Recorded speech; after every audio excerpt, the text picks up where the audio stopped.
Good evening. Matinee free വെബിനാറിലേക്ക് എല്ലാവർക്കും സ്വാഗതം. അതുപോലെ ചൊവ്വാഴ്ചകളിൽ നമ്മളെ കഥയുടെ മാധുര്യം പല രീതിയിൽ പല തലങ്ങളിൽ അല്ലെ ഇങ്ങനെ സ്ഥിരമായിട്ട് കേൾക്കുകയാണ്. ഇന്ന് നമ്മുടെ 72ാമത്തെ കഥയാണ്. ജോഷി ജോസഫ് സാറിൽ നിന്ന് ആ കഥയുടെ ആ മൂല്യം നമുക്ക് സ്വീകരിക്കാം. നിങ്ങൾ എല്ലാവരെയും പ്രോഗ്രാമിലേക്ക് ക്ഷണിക്കുന്നു. അതോടൊപ്പം ജോഷി സാറിനെ. Joshi sir, you are welcome. ഏറെ ബഹുമാന്യനായ സാബു സാർ, പ്രിയപ്പെട്ട മാറ്റിനി വെബിനാറിന്റെ ഏറ്റവും ആദരണീയരായ സഹോദരി സഹോദരന്മാരെ, എല്ലാവർക്കും ഈ സായാഹ്ന നമസ്കാരം. വഴക്കു പറയാനാവും വിളിക്കുന്നതെന്ന് കരുതിയവരെ അമ്പരപ്പിച്ചുകൊണ്ട് അയാൾ പറഞ്ഞു, ഞാൻ ഫുട്ബോൾ വാങ്ങിത്തരാം. ഈ കഥക്കിടയിലെ ഒരു സന്ദർഭമാണ് പ്രാരംഭത്തില് നിങ്ങൾക്ക് മുമ്പിൽ പറഞ്ഞു വെച്ചത്. പല കഥകൾ ഞാൻ തന്നെ ഇവിടെ പറഞ്ഞു, പലരും പല കഥകളും പറഞ്ഞു. അപ്പോൾ ഓരോ തവണയും പുതുമ ആവശ്യമുണ്ടല്ലോ. അങ്ങനെ ആലോചിച്ചപ്പോൾ ഈ പ്ലാറ്റ്ഫോമിൽ ഇതുവരെയും ഒരു സ്പോർട്സുമായി ബന്ധപ്പെട്ട, ഗെയിമുമായി ബന്ധപ്പെട്ട ഒരു കഥ വന്നിട്ടില്ല. അങ്ങനെ ഒരു കഥയ്ക്ക് സാധ്യതയുണ്ടോ എന്നുള്ള അന്വേഷണത്തിൽ നിന്നാണ് ഞാൻ ഇന്നത്തെ ഈ കഥ തിരഞ്ഞെടുത്തതും നിങ്ങൾക്ക് മുമ്പിൽ അവതരിപ്പിക്കുന്നത്. ഈ കഥയുടെ പേര് ഒരു ഫുട്ബോൾ പ്രേമിയുടെ കഥ.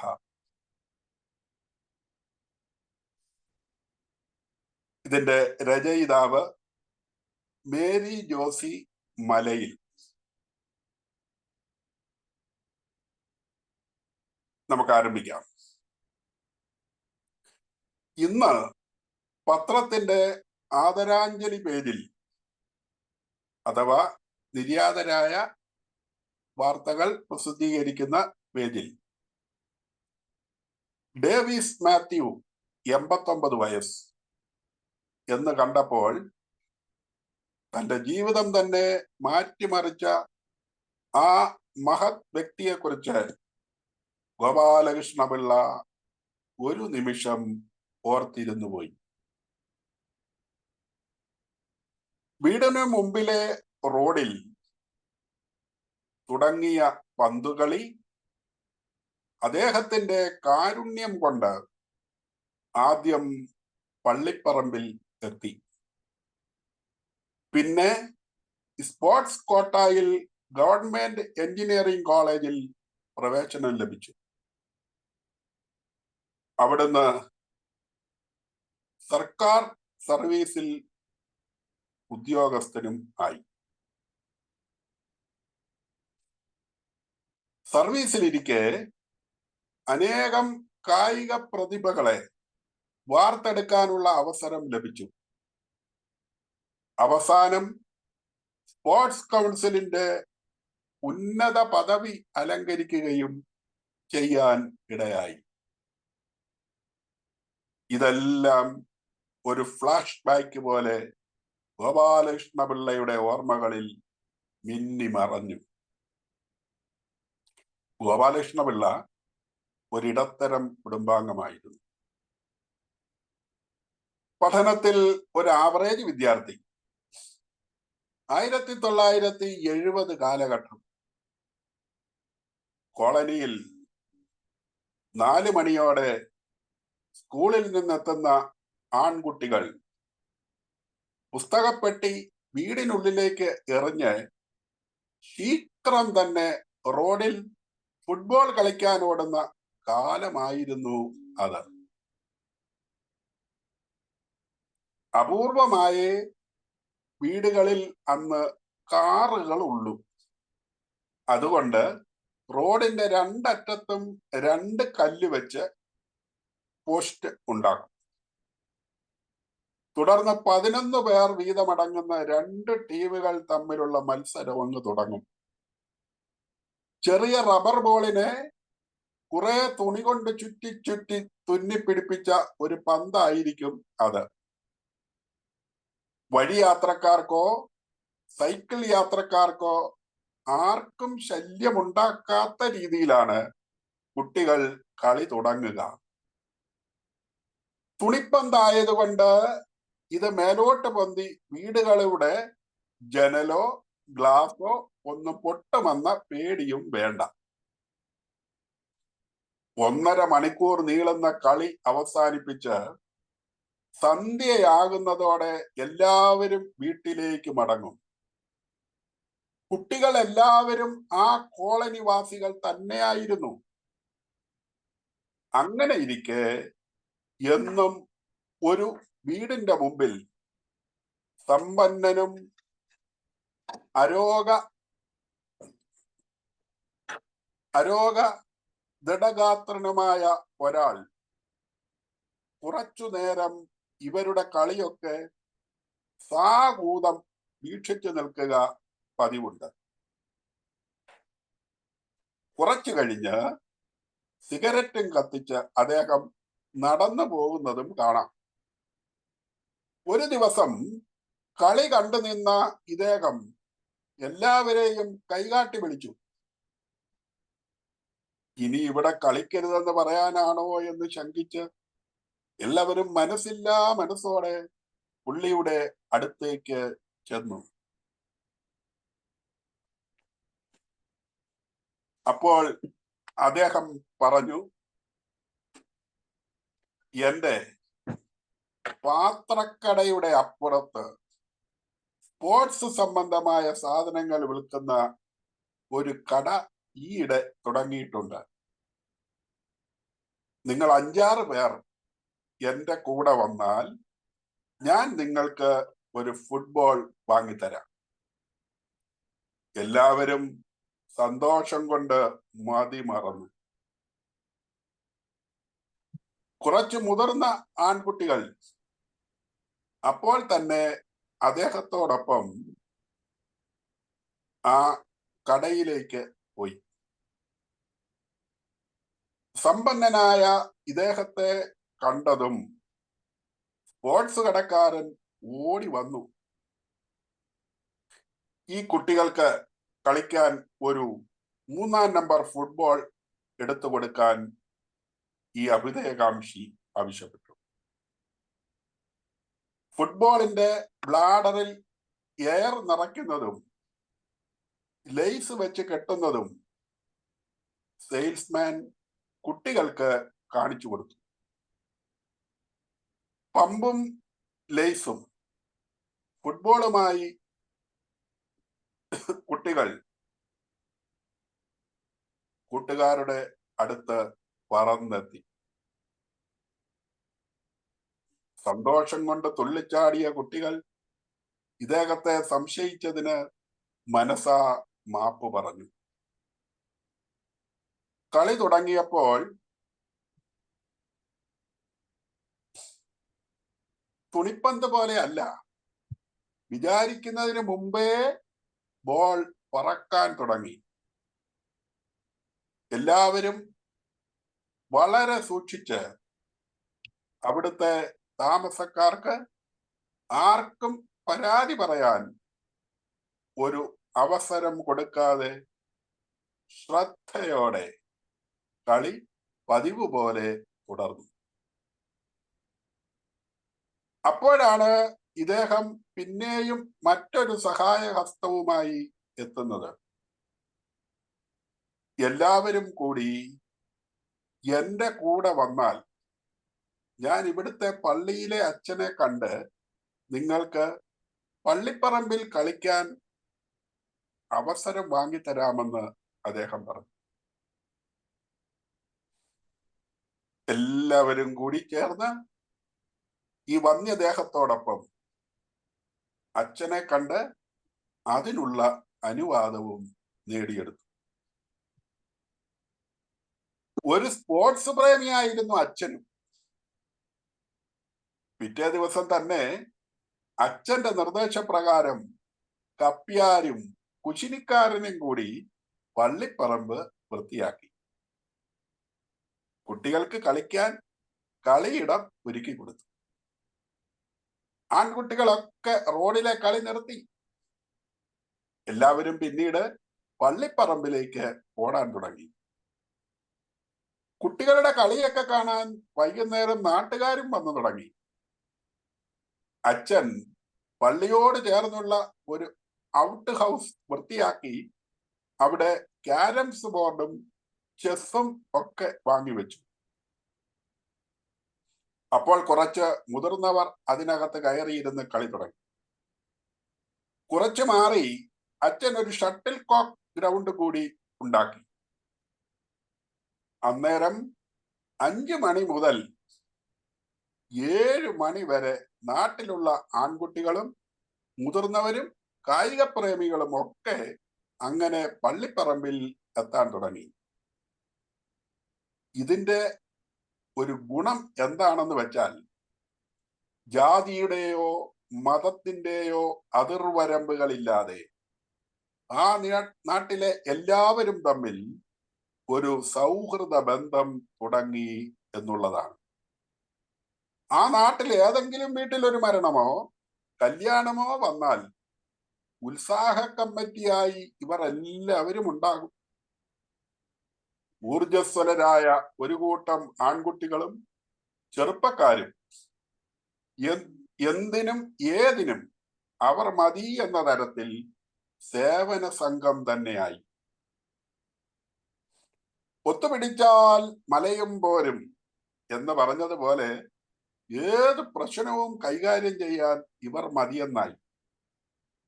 ഫുട്ബോൾ കളിക്കാർക്ക് ഒരു പ്രോത്സാഹനം എന്ന നിലയിൽ അച്ഛൻ ബൂട്ടും ജേഴ്സിയും ഒക്കെ വാങ്ങിക്കൊടുത്തു. താമസിയാതെ അച്ഛൻ ഒരു സ്പോർട്സ് ക്ലബ്ബ് അവിടെ തുടങ്ങി. മാസത്തിൽ ഒരു തവണ മറ്റ് ക്ലബ്ബുകളുമായി ചെറിയ മത്സരങ്ങൾ വെച്ച് സമ്മാനദാനവും തുടങ്ങി. അതുവഴി ആ കുട്ടികളുടെ ലോകം വലുതാവുകയായിരുന്നു. കുഞ്ഞുങ്ങളൊക്കെ തോൽവിയും ജയവും ഒന്നുപോലെ അഭിമുഖീകരിക്കാൻ പഠിച്ചു. ഈ അച്ഛന് ഫുട്ബോൾ അച്ഛൻ എന്ന വിളിപ്പേരും കിട്ടി. പലതവണ അച്ഛന് സ്ഥലം മാറ്റ ഉത്തരവ് നാട്ടുകാർ ഒന്നടങ്കം പോയി ബിഷപ്പിനെ കണ്ട് ഈ അച്ഛനെ മാറ്റരുതേ എന്ന് കേണപേക്ഷിച്ചു. പള്ളിയോട് ചേർന്ന് ഒരു ഓഡിറ്റോറിയത്തിന്റെ നിർമ്മാണ ജോലി അച്ഛന്റെ നേതൃത്വത്തിൽ അവിടെ പുരോഗമിക്കുന്നത് കൊണ്ട് അത് തീരുന്നത് വരെ അച്ഛനെ അവിടെ തുടരാൻ ബിഷപ്പ് അനുവദിച്ചു. ഈ കളരിയിൽ നിന്ന് പരിശീലനം ലഭിച്ച എത്രയോ കുട്ടികൾ സ്പോർട്സ് കോട്ടായിൽ ബാങ്കിലും സർക്കാർ ജോലികളിലും ഒക്കെ കയറിയിരിക്കുന്നു. അതുപോലെ തന്നെ എഞ്ചിനീയറിംഗിനും മെഡിസിനും സീറ്റ് വാങ്ങിയവരും ഒരുപാട് പേർ. ഇന്നും അത് പഴയതിനേക്കാൾ പ്രൗഢിയോടെ അവിടെ ഉണ്ട്. ഓർമ്മയിൽ നിന്നും ഉണർന്ന ഗോപാലകൃഷ്ണപിള്ള ഡേവിസ് അച്ചായന്റെ മൃതദേഹ സംസ്കാരത്തിന്റെ സമയം നോക്കി അദ്ദേഹത്തിന് അവസാനമായി ആദരാഞ്ജലി അർപ്പിക്കാൻ പോകുവാൻ തയ്യാറായി. മതഭ്രാന്തന്മാർ ഇതുപോലുള്ള നന്മ മനസ്സുകളുടെ പുണ്യം കാണാതെ പോകാതിരിക്കട്ടെ. ആശംസകൾ. കഥ അവസാനിച്ചു. ഈ കഥയ്ക്ക് ഒരു അനുബന്ധം കൂടി ഞാൻ പറഞ്ഞുകൊണ്ട് ഈ കഥ അങ്ങ് അവസാനിപ്പിക്കാം. അനുബന്ധം ഒരുപക്ഷെ നിങ്ങളിൽ ചില ആളുകൾ വായിച്ചിട്ടുണ്ടാകാം. ഞാൻ തന്നെ ഇപ്പോൾ, നേരത്തെ എല്ലാ ദിവസവും എഴുതിക്കൊണ്ടിരുന്ന ഒന്നാണ് വിജയചിന്ത. ഇപ്പോൾ ആഴ്ചയിൽ ഒരിക്കലാക്കി അത് ചുരുക്കിയിട്ടുണ്ട്. ബാക്കി ദിവസങ്ങളിൽ സദ്വിചാരം എന്ന പേരിലാണ്. ഞാൻ ഈ ഗ്രൂപ്പിലൊക്കെ പെട്ട ആളുകൾക്ക്, ചിലർക്ക് എൻ്റെ നമ്പറുള്ള ഉണ്ടായിരുന്ന ആളുകൾക്ക് അന്നത്തെ അഡ്രസ് ലിസ്റ്റില് ഇതെല്ലാം അയച്ചു കൊടുക്കാറുണ്ട്. അങ്ങനെ ഞാന് ഓഗസ്റ്റ് മാസം 31-ാം തീയതി എഴുതിയ എൻ്റെ ഒരു വിജയ ചിന്ത കൂടെ ഞാൻ ഇതിന് അനുബന്ധമായിട്ടൊന്ന് വായിക്കാം. അതങ്ങ് വായിക്കുന്നുണ്ട്, 2 മിനിറ്റിന്റെ കാര്യമുള്ളൂ. അതിന്റെ തലക്കെട്ട് ഇതായിരുന്നു: 145 കോടിയുടെ കായിക ശേഷി. നമ്മുടെ ഇന്ത്യ മഹാരാജ്യം 145 കോടി ജനങ്ങളുള്ളതാണ്. അതാണ് ഞാൻ ഈ കായിക വിനോദത്തിന്റെ കഥ പറഞ്ഞപ്പോൾ ഈ ഒരു കുറിപ്പൂടെ വായിക്കാൻ കാര്യം. ഈ മാസം 10-ന് അവസാനിച്ച പാരീസ് ഒളിമ്പിക്സ് മത്സരം ഭാരത സ്വാതന്ത്ര്യത്തിന്റെ 77-ാം വർഷത്തിലായിരുന്നു. 145 കോടി ജനങ്ങളുടെ വിഭവശേഷി നമുക്കുണ്ടെങ്കിലും കേവലം ചുരുങ്ങിയ എണ്ണം മെഡലുകൾ, അതായത് 5 വെങ്കലവും 1 വെള്ളിയുമാണ് നമുക്ക് കിട്ടിയത്. കേരളത്തിലേക്ക് ഒളിമ്പിക് സ്വർണം എത്തുമെന്ന് പറഞ്ഞ ആളുകളെയും ശബ്ദങ്ങളെയും നമ്മൾ ഓർക്കുന്നു. 1896-ൽ ഗ്രീസിലെ ഏതൻസിലായിരുന്നു ആദ്യ ഒളിമ്പിക്സ്, അതായത് 128 വർഷം മുമ്പ്. അന്ന് സ്വർണ്ണ മെഡലില്ല. സ്വർണം കയറി വന്നത് 1904-ലെ ലൂയി ഒളിമ്പിക്സിലാണ്. 1-ാം ഒളിമ്പിക്സിൽ 1-ാം സ്ഥാനത്തെത്തിയവർക്ക് കൊടുത്തത് വെള്ളി മെഡലും ഒപ്പം ഒരു വിലക്കൊമ്പുമാണ്. അതുകൊണ്ടാകണം ഏറ്റവും വലുത് വെള്ളി മെഡലാണെന്ന് ഒരു തോന്നൽ ഭാരതീയ കായിക ചിന്തയിൽ കയറിക്കൂടിയത്. അങ്ങനെ നോക്കുമ്പോൾ ഇന്ത്യ മഹാരാജ്യം മുന്നിലെത്തിക്കഴിഞ്ഞു. കാരണം നമുക്കൊരു വെള്ളി മെഡൽ ഇത്തവണ കിട്ടി. ആ ഒലിവിലക്കൊമ്പിന് പകരം നമുക്ക് അനുയോജ്യം ആലിലക്കമ്പായിരിക്കുമെന്ന് ഞാനൊരു റാക്കറ്റും കൂടെ കൊടുത്തിട്ടുണ്ട്. കാനഡയുടെ ജനസംഖ്യയും കേരള ജനസംഖ്യയും തുല്യമാണ്. ഇത്തവണ കാനഡയ്ക്ക് കിട്ടിയത് 40-ലധികം മെഡലുകൾ. ആദ്യ ഒളിമ്പിക്സ് മുതൽ ഇത്തവണത്തെ ഒളിമ്പിക്സ് വരെയും ഇന്ത്യക്ക് ആകെ കിട്ടിയത് 40 മെഡലുകൾ. അമേരിക്ക, ചൈന, കാനഡ എന്നിവർ പട്ടികയിൽ ആദ്യ സ്ഥാനങ്ങൾ സ്വന്തമാക്കി. എന്നാൽ മെഡൽ നിലയിൽ നമ്മുടെ സ്ഥിതി വളരെ പരിതാപകരം.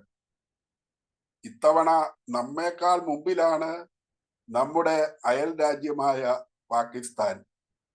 അവർക്ക് 1 സ്വർണം കിട്ടി. ചെറു രാജ്യങ്ങൾ പോലും സ്വർണ്ണ മെഡലും കൊണ്ടുപോകുമ്പോൾ നമുക്ക് നാണം തോന്നാറുണ്ടോ? കായിക മന്ത്രാലയവും കായിക സംഘടനകളും അസോസിയേഷനും കൺട്രോൾ ബോർഡും ഒക്കെ വെള്ളാനകളായി നമുക്കുണ്ട്. വർഗീയതയും വിഷം തുപ്പുന്ന പ്രസംഗവും തള്ളലുകളും അല്ല നമുക്ക് വേണ്ടത്. നിശ്ചയദാർഢ്യവും സൗഹാർദ്ദത്തിന്റെയും രാജ്യസ്നേഹത്തിന്റെയും ശബ്ദമാണ്. എത്രയോ ശതകോടീശ്വരന്മാർ നമുക്കുണ്ട്. അവർ ഓരോ ഐറ്റത്തിന് പ്രാധാന്യം നൽകി സൂക്ഷ്മതയോടെ താരങ്ങളെ പരിശീലിപ്പിച്ചെടുത്താൽ അടുത്ത ഒളിമ്പിക്സിൽ 10-15 മെഡലുകൾ നേടിയെടുക്കാൻ നമുക്ക് സാധിക്കും. അത്തരത്തിലുള്ള ആർജവത്തോടെ കാര്യങ്ങൾ സംഘടിപ്പിക്കുവാനും ചുമതലപ്പെടുത്തുവാനും അധികാരികൾക്ക് കഴിഞ്ഞിരുന്നു എങ്കിൽ എന്നാശിക്കുന്നു. പാർട്ടി ഫണ്ടുകൾ വേണ്ടുവോളം സമാഹരിക്കുകയും വീമ്പിളക്കുന്ന PR വർക്കും അല്ല പുതുതലമുറയ്ക്ക് വേണ്ടത്.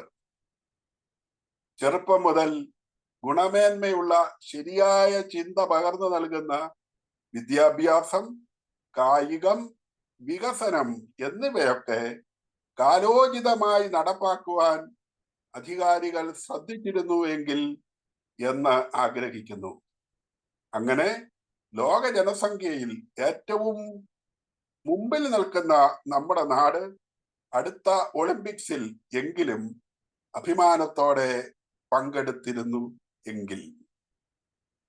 ഗോപാലകൃഷ്ണപിള്ളയെയും ഡേവിസ് അച്ചായന്റെയും മുമ്പിൽ ശിരസ് നമിച്ചുകൊണ്ട് ഞാൻ കഥയും അനുബന്ധവും അവസാനിപ്പിക്കുന്നു.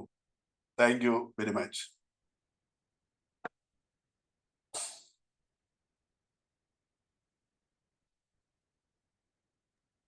Okay sir.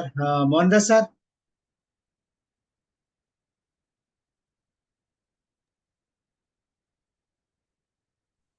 യഥാർത്ഥ കളിക്കാരൻ എങ്ങനെയാണ് രൂപപ്പെടുന്നതെന്നുള്ള ഒരു ഉദാഹരണമാണ് ഈ കഥ. അത് വീട്ടുമുറ്റത്തു നിന്ന് തന്നെയാണ് വളർന്നു വരേണ്ടതും അതിന് പ്രോത്സാഹനം കൊടുക്കേണ്ടതും. ഒന്ന് രണ്ട് നല്ല മനസ്സിന്റെ ഉടമകളാണ് അതിനെ മുന്നോട്ട് കൊണ്ടുപോയി അവസാനം അതിന്റെ ലക്ഷ്യത്തിലേക്ക് എത്തിക്കുന്നതും എന്നുള്ള ഒരു വളരെ പ്രധാനപ്പെട്ട ഒരു സന്ദേശമാണ് ഈ കഥയിലൂടെ നമ്മൾ അറിയാനുള്ളത്. അല്ലാതെ സ്കൂളിലും കോളേജിലൊക്കെ ഉള്ള ആ ഒരു പ്രോത്സാഹനം അല്ല ലഭിക്കേണ്ടത്. അതായത് ഗ്രാമങ്ങളിൽ അതായത് വീട്ടുമുറ്റത്ത് തന്നെയാണ് ഓരോരുത്തരുടെയും കൂട്ടായ്മയിൽ കൂടി വരുന്ന സ്പോർട്സ്മാൻ സ്പിരിറ്റ്. അതിനെ നമ്മൾ വളർത്തിയെടുക്കുമെങ്കിൽ തീർച്ചയായിട്ടും സാറ് പറഞ്ഞത് 145 കോടിയുടെ ആ സ്പോർട്സ്മാൻ സ്പിരിറ്റ് ഉണ്ടെങ്കിൽ ഏതിനും നമുക്ക് നേരിടാനും ഈ പറഞ്ഞ സ്വർണ്ണ മെഡൽ അടിക്കൂട്ടാനും സാധിക്കും. ഇന്ന് തന്നെ പ്രധാനമന്ത്രി പറയുന്നുണ്ട് അടുത്ത ഒളിമ്പിക്സ് 2036 ഒളിമ്പിക്സ് ഇന്ത്യ നടത്താൻ ഒരുക്കമാണെന്നാണ്. അതിനിപ്പോഴേ ഈ പറഞ്ഞ 12 കൊല്ലങ്ങൾക്ക് മുമ്പ് തന്നെ നമ്മളത് ദീർഘമായ ഒരു വീക്ഷണത്തോടു കൂടി ചെയ്യുകയാണെന്നുണ്ടെങ്കിൽ നല്ല രീതിക്ക് നമുക്ക് മറ്റവരുടെ മുമ്പിൽ തന്നെ എത്താൻ സാധിക്കും. പിന്നെ ഒരു വ്യത്യസ്തമായ ഒരു കഥയായിരുന്നു, വളരെ ലഘുവായിട്ടുള്ള കഥയാണ്. ജോഷി സാർ വളരെ നന്നായിട്ട് അത് അവതരിപ്പിച്ചു.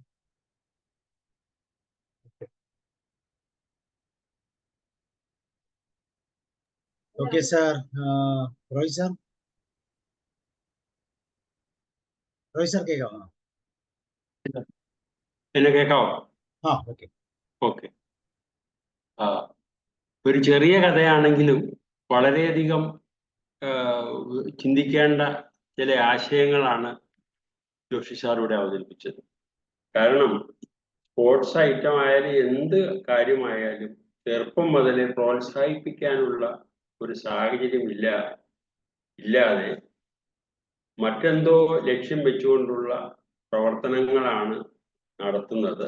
അങ്ങനെ ആത്മാർത്ഥമായി നടത്തി കഴിഞ്ഞാൽ മാത്രം ലക്ഷ്യം നേടുകയുള്ളൂ എന്ന് പറഞ്ഞു തരുന്നതിന് ഈ കഥ വളരെ ഉപകരിക്കുന്നു.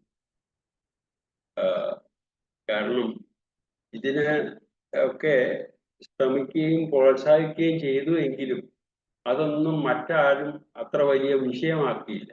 അതിൽ ഉൾപ്പെട്ടവർ മാത്രമേ അതിൻ്റെ ഇത് മനസ്സിലാക്കിയുള്ളൂ എന്നുള്ളതാണ് ഇതിനകത്തെ ഏറ്റവും പ്രധാനമായ ഒരു കാര്യം. ഏതായാലും വ്യത്യസ്തമായ ഒരു കഥ അവതരിപ്പിച്ച ജോഷി സാറിന് വിരുദ്ധങ്ങൾ. Okay, thank you. Joshi sir പറഞ്ഞത് തീർച്ചയായിട്ടും ശരിയാണ്.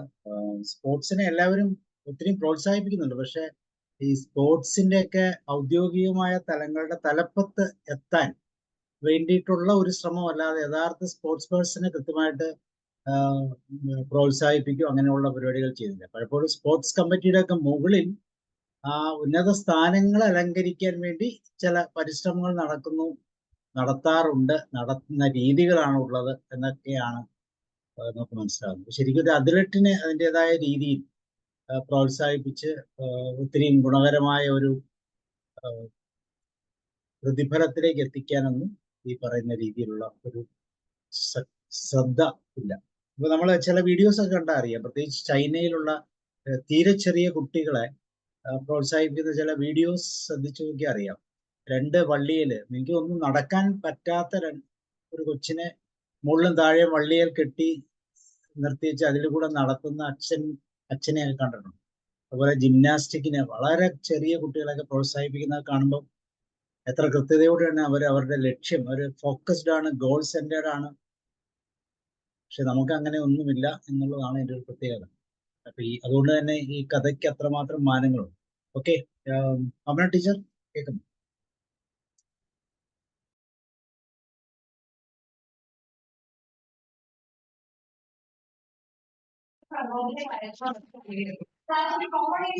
കഥ കേട്ടപ്പോ ഞാൻ ഓർത്തു, നമ്മുടെ വീട്ടിൻ്റെ അടുത്ത്, നമ്മുടെ സ്കൂളിൻ്റെ അടുത്ത് ഒരു ഫുട്ബോൾ അച്ഛൻ ഉണ്ടായിരുന്നു, ഒരു തോമസ് അച്ഛൻ. പിന്നെ അദ്ദേഹം എല്ലാ പിള്ളേരെയും ഫുട്ബോൾ പ്രാക്ടീസ് ചെയ്യിക്കും. സ്കൂളിലെ അധ്യാപകനായിരുന്നു. ലോകയിട്ട് ശരിക്കും അച്ഛനാണ്, പള്ളിയിൽ വികാരിയാണ്, പിന്നെ സ്കൂളിൽ പഠിപ്പിക്കുന്നുണ്ട്. അപ്പം അതിൻ്റെ ഇടയിൽ കൂടെ അദ്ദേഹം ഫുട്ബോൾ എല്ലാവർക്കും പ്രാക്ടീസ് ചെയ്ത് കൊടുത്ത് അങ്ങനെ ഫുട്ബോൾ അച്ഛനാണ് വിളിക്കുന്നത്. അപ്പം ഞാൻ ഓർത്ത് അങ്ങേരുടെ കഥയാണോ? അല്ല. പിന്നെ അങ്ങേര് റിട്ടയർ ചെയ്ത് കഴിഞ്ഞപ്പം പിന്നെ എല്ലാം കഴിഞ്ഞു അങ്ങേര് നാട്ടിലോട്ട് പോയി. ഇവിടെ അടുത്തുണ്ടായിരുന്നു കുറേ കാലം. സാറിൻ്റെ കഥ ആ ഫുട്ബോൾ അച്ഛനെ ഓർമ്മിപ്പിച്ച്, ഇതും രണ്ടും ഫുട്ബോൾ തന്നെ ആയതും എങ്ങനെയാണെന്ന് അതിശയായി. അപ്പം അങ്ങനെ ആരെങ്കിലുമൊക്കെ സപ്പോർട്ട് ചെയ്യുകയും പ്രാക്ടീസ് ചെയ്യുകയും ചെയ്യുമ്പോഴാണ് ഉൾനാടുകളിലൊക്കെ കുട്ടികൾ കയറി വരുന്നത്. പക്ഷെ ഉൾനാടുകളിൽ നിന്ന് കുട്ടികൾ കയറി വന്നാലും നല്ല സ്ഥലത്തോട്ട് ഹൈ ലെവലിലോട്ടൊക്കെ എത്തുമ്പം തഴയപ്പെടും. കഴിവല്ല നോക്കുന്നത്, വേറെന്തൊക്കെയാണല്ലോ അവിടെയൊക്കെ എത്തുമ്പോൾ നോക്കുന്നത്. അതുകൊണ്ടാണ് നമുക്ക് മെഡൽ കുറയുന്നത്. ഒത്തിരി നല്ല അവതരണമായിരുന്നു. പിന്നെ അനുബന്ധം ഒത്തിരി നന്നായി. Thank you sir. Thank you very much.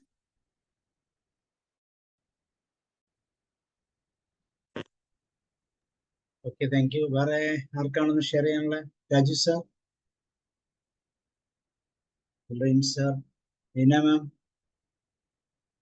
Doctor പറയും. കേൾക്കാമോ? കേൾക്കാൻ. Yes yes. ഓക്കെ.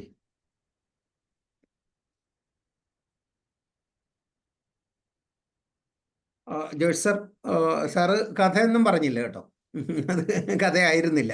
അപ്പോൾ നമുക്കെല്ലാം ഉള്ളിലുള്ള ഈ ഒളിമ്പിക്സ് കഴിഞ്ഞപ്പോൾ നമ്മളെല്ലാം ഇങ്ങനെ വിഷാദഭരിതരായിട്ട് ഒക്കെ ഇരുന്ന്, ഞാൻ രാത്രിയിലും പകലും ഒക്കെ ഇരുന്ന് ഈ ലൈവ് കാണുമായിരുന്നു.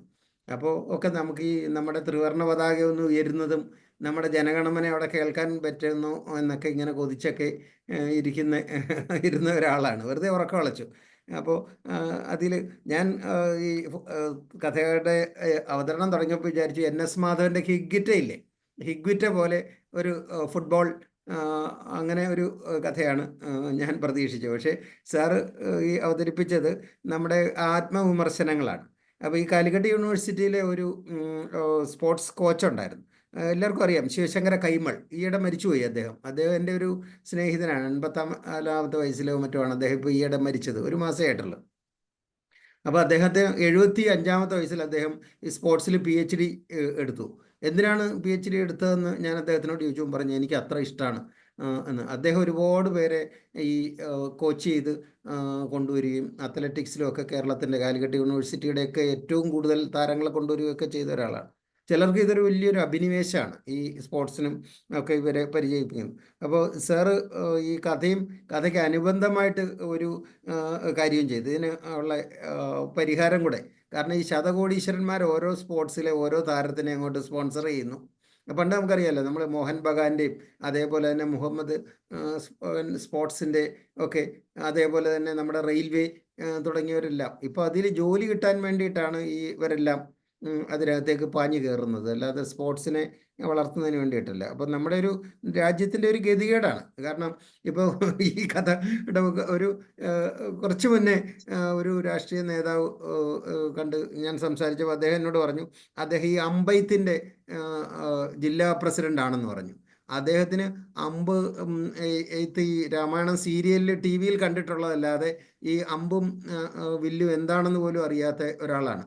ഞാൻ ചോദിച്ചു എങ്ങനെയാണ് നിങ്ങൾ ഇതിൽ പെട്ടതെന്ന് ചോദിച്ചപ്പോൾ പറഞ്ഞു, ഈ സ്പോർട്സ് കൗൺസിൽ ഭാരവാഹികളുടെ ഇലക്ഷന് വേണ്ടി പങ്കെടുക്കാൻ വേണ്ടിയിട്ട് ഈ ചെറുകിട ആരും കേട്ടിട്ടില്ലാത്ത രീതിയിൽ ഉള്ള സ്പോർട്സിൻ്റെയൊക്കെ ഭാരവാഹിയാകാൻ വളരെ എളുപ്പമാണ്. പക്ഷെ അവർ ഇപ്പോൾ മറ്റ് ഇതില്ലേ, ക്രിക്കറ്റ് അസോസിയേഷൻ്റെയും ഫുട്ബോളിൻ്റെയും അതുപോലെ ബാഡ്മിൻ്റൻ്റെയും വോളിബോളിൻ്റെയും ഒക്കെ ഭാരവാഹികൾക്ക് തുല്യരായിട്ട് വന്നിരിക്കാൻ വളരെ എളുപ്പമാണ്. ഈ മറ്റേ നാരങ്ങയും സ്പൂണും വെച്ച് ഓടുന്ന പോലെയുള്ള ഒരു കളിയിലും ഒക്കെ അതിനൊരു സംഘടന ഉണ്ടാക്കിയാലും ഒക്കെ അഫിലിയേഷൻ കിട്ടിക്കഴിഞ്ഞാൽ വോട്ടിംഗ് പവറും ഒക്കെ. അപ്പം നമുക്ക് പക്ഷേ ഈ ക്രൈമൈ ബിലോഡ് കൺട്രി എന്നേ പറയാൻ പറ്റുള്ളൂ. കാരണം നമ്മൾ എല്ലാത്തിലും രാഷ്ട്രീയം കലർത്തി കുടിക്കുന്നവരാണ്, സകലത്തിലും രാഷ്ട്രീയം കലർത്തി കുടിക്കുന്നവരാണ്. അപ്പോൾ നമ്മളെ സംബന്ധിച്ചിടത്തോളം നമുക്ക് ഈ സ്പോർട്സിൻ്റെ കാര്യങ്ങളിലൊക്കെ PT ഉഷയുടെ ട്രെയിനിങ്ങായിട്ട് ബന്ധപ്പെട്ട് ഞാൻ വിദേശത്ത് വെച്ച് ഒരു കോച്ചുമായിട്ട് സംസാരിക്കാനിടയായി. അപ്പോൾ അത് അവരുടെ കോച്ചിങ്ങിൽ പറ്റി ഏറ്റവും വലിയ അപാകത, അവർക്ക് ഒളിമ്പിക്സ് മെഡൽ നേടാൻ പറ്റാതെ പോയത് ഈ പയ്യോളി കടൽ തീരത്തെ ചുരിമണലിൽ അവരെ അവരുടെ കോച്ച് ഉണ്ടല്ലോ, അദ്ദേഹം പ്രാക്ടീസ് ചെയ്യിച്ചത് കൊണ്ട് വന്ന അപാകതയായിരുന്നു അത്. കാരണം ഈ സ്പ്രിൻ്റ് ഐറ്റംസിൽ പങ്കെടുക്കുന്ന ഒരാൾ, ഹേർഡിൽസിൽ പങ്കെടുക്കുന്ന ഒരാളിൻ്റെ ഈ മസിലുകളിലെ അഡിനോസിൻ ട്രൈഫോസ്ഫേറ്റ് എന്ന് പറയുന്ന ഈ energy releasing factor all the sudden പൊട്ടിയിട്ട് ADP ആയിട്ട് എനർജി റിലീസ് ചെയ്യണം വളരെ വേഗത്തിൽ. അതേസമയത്ത് ഈ ചുരിമണലിൽ പ്രാക്ടീസ് ചെയ്യുന്ന ഒരാളിൻ്റെ ഈ മാംസപേശി, കാലുകളിലെ മാംസപേശികളിൽ നിന്ന് എനർജി റിലീസ് ചെയ്യുന്നത് വളരെ സാവകാശത്തിലായിരിക്കും.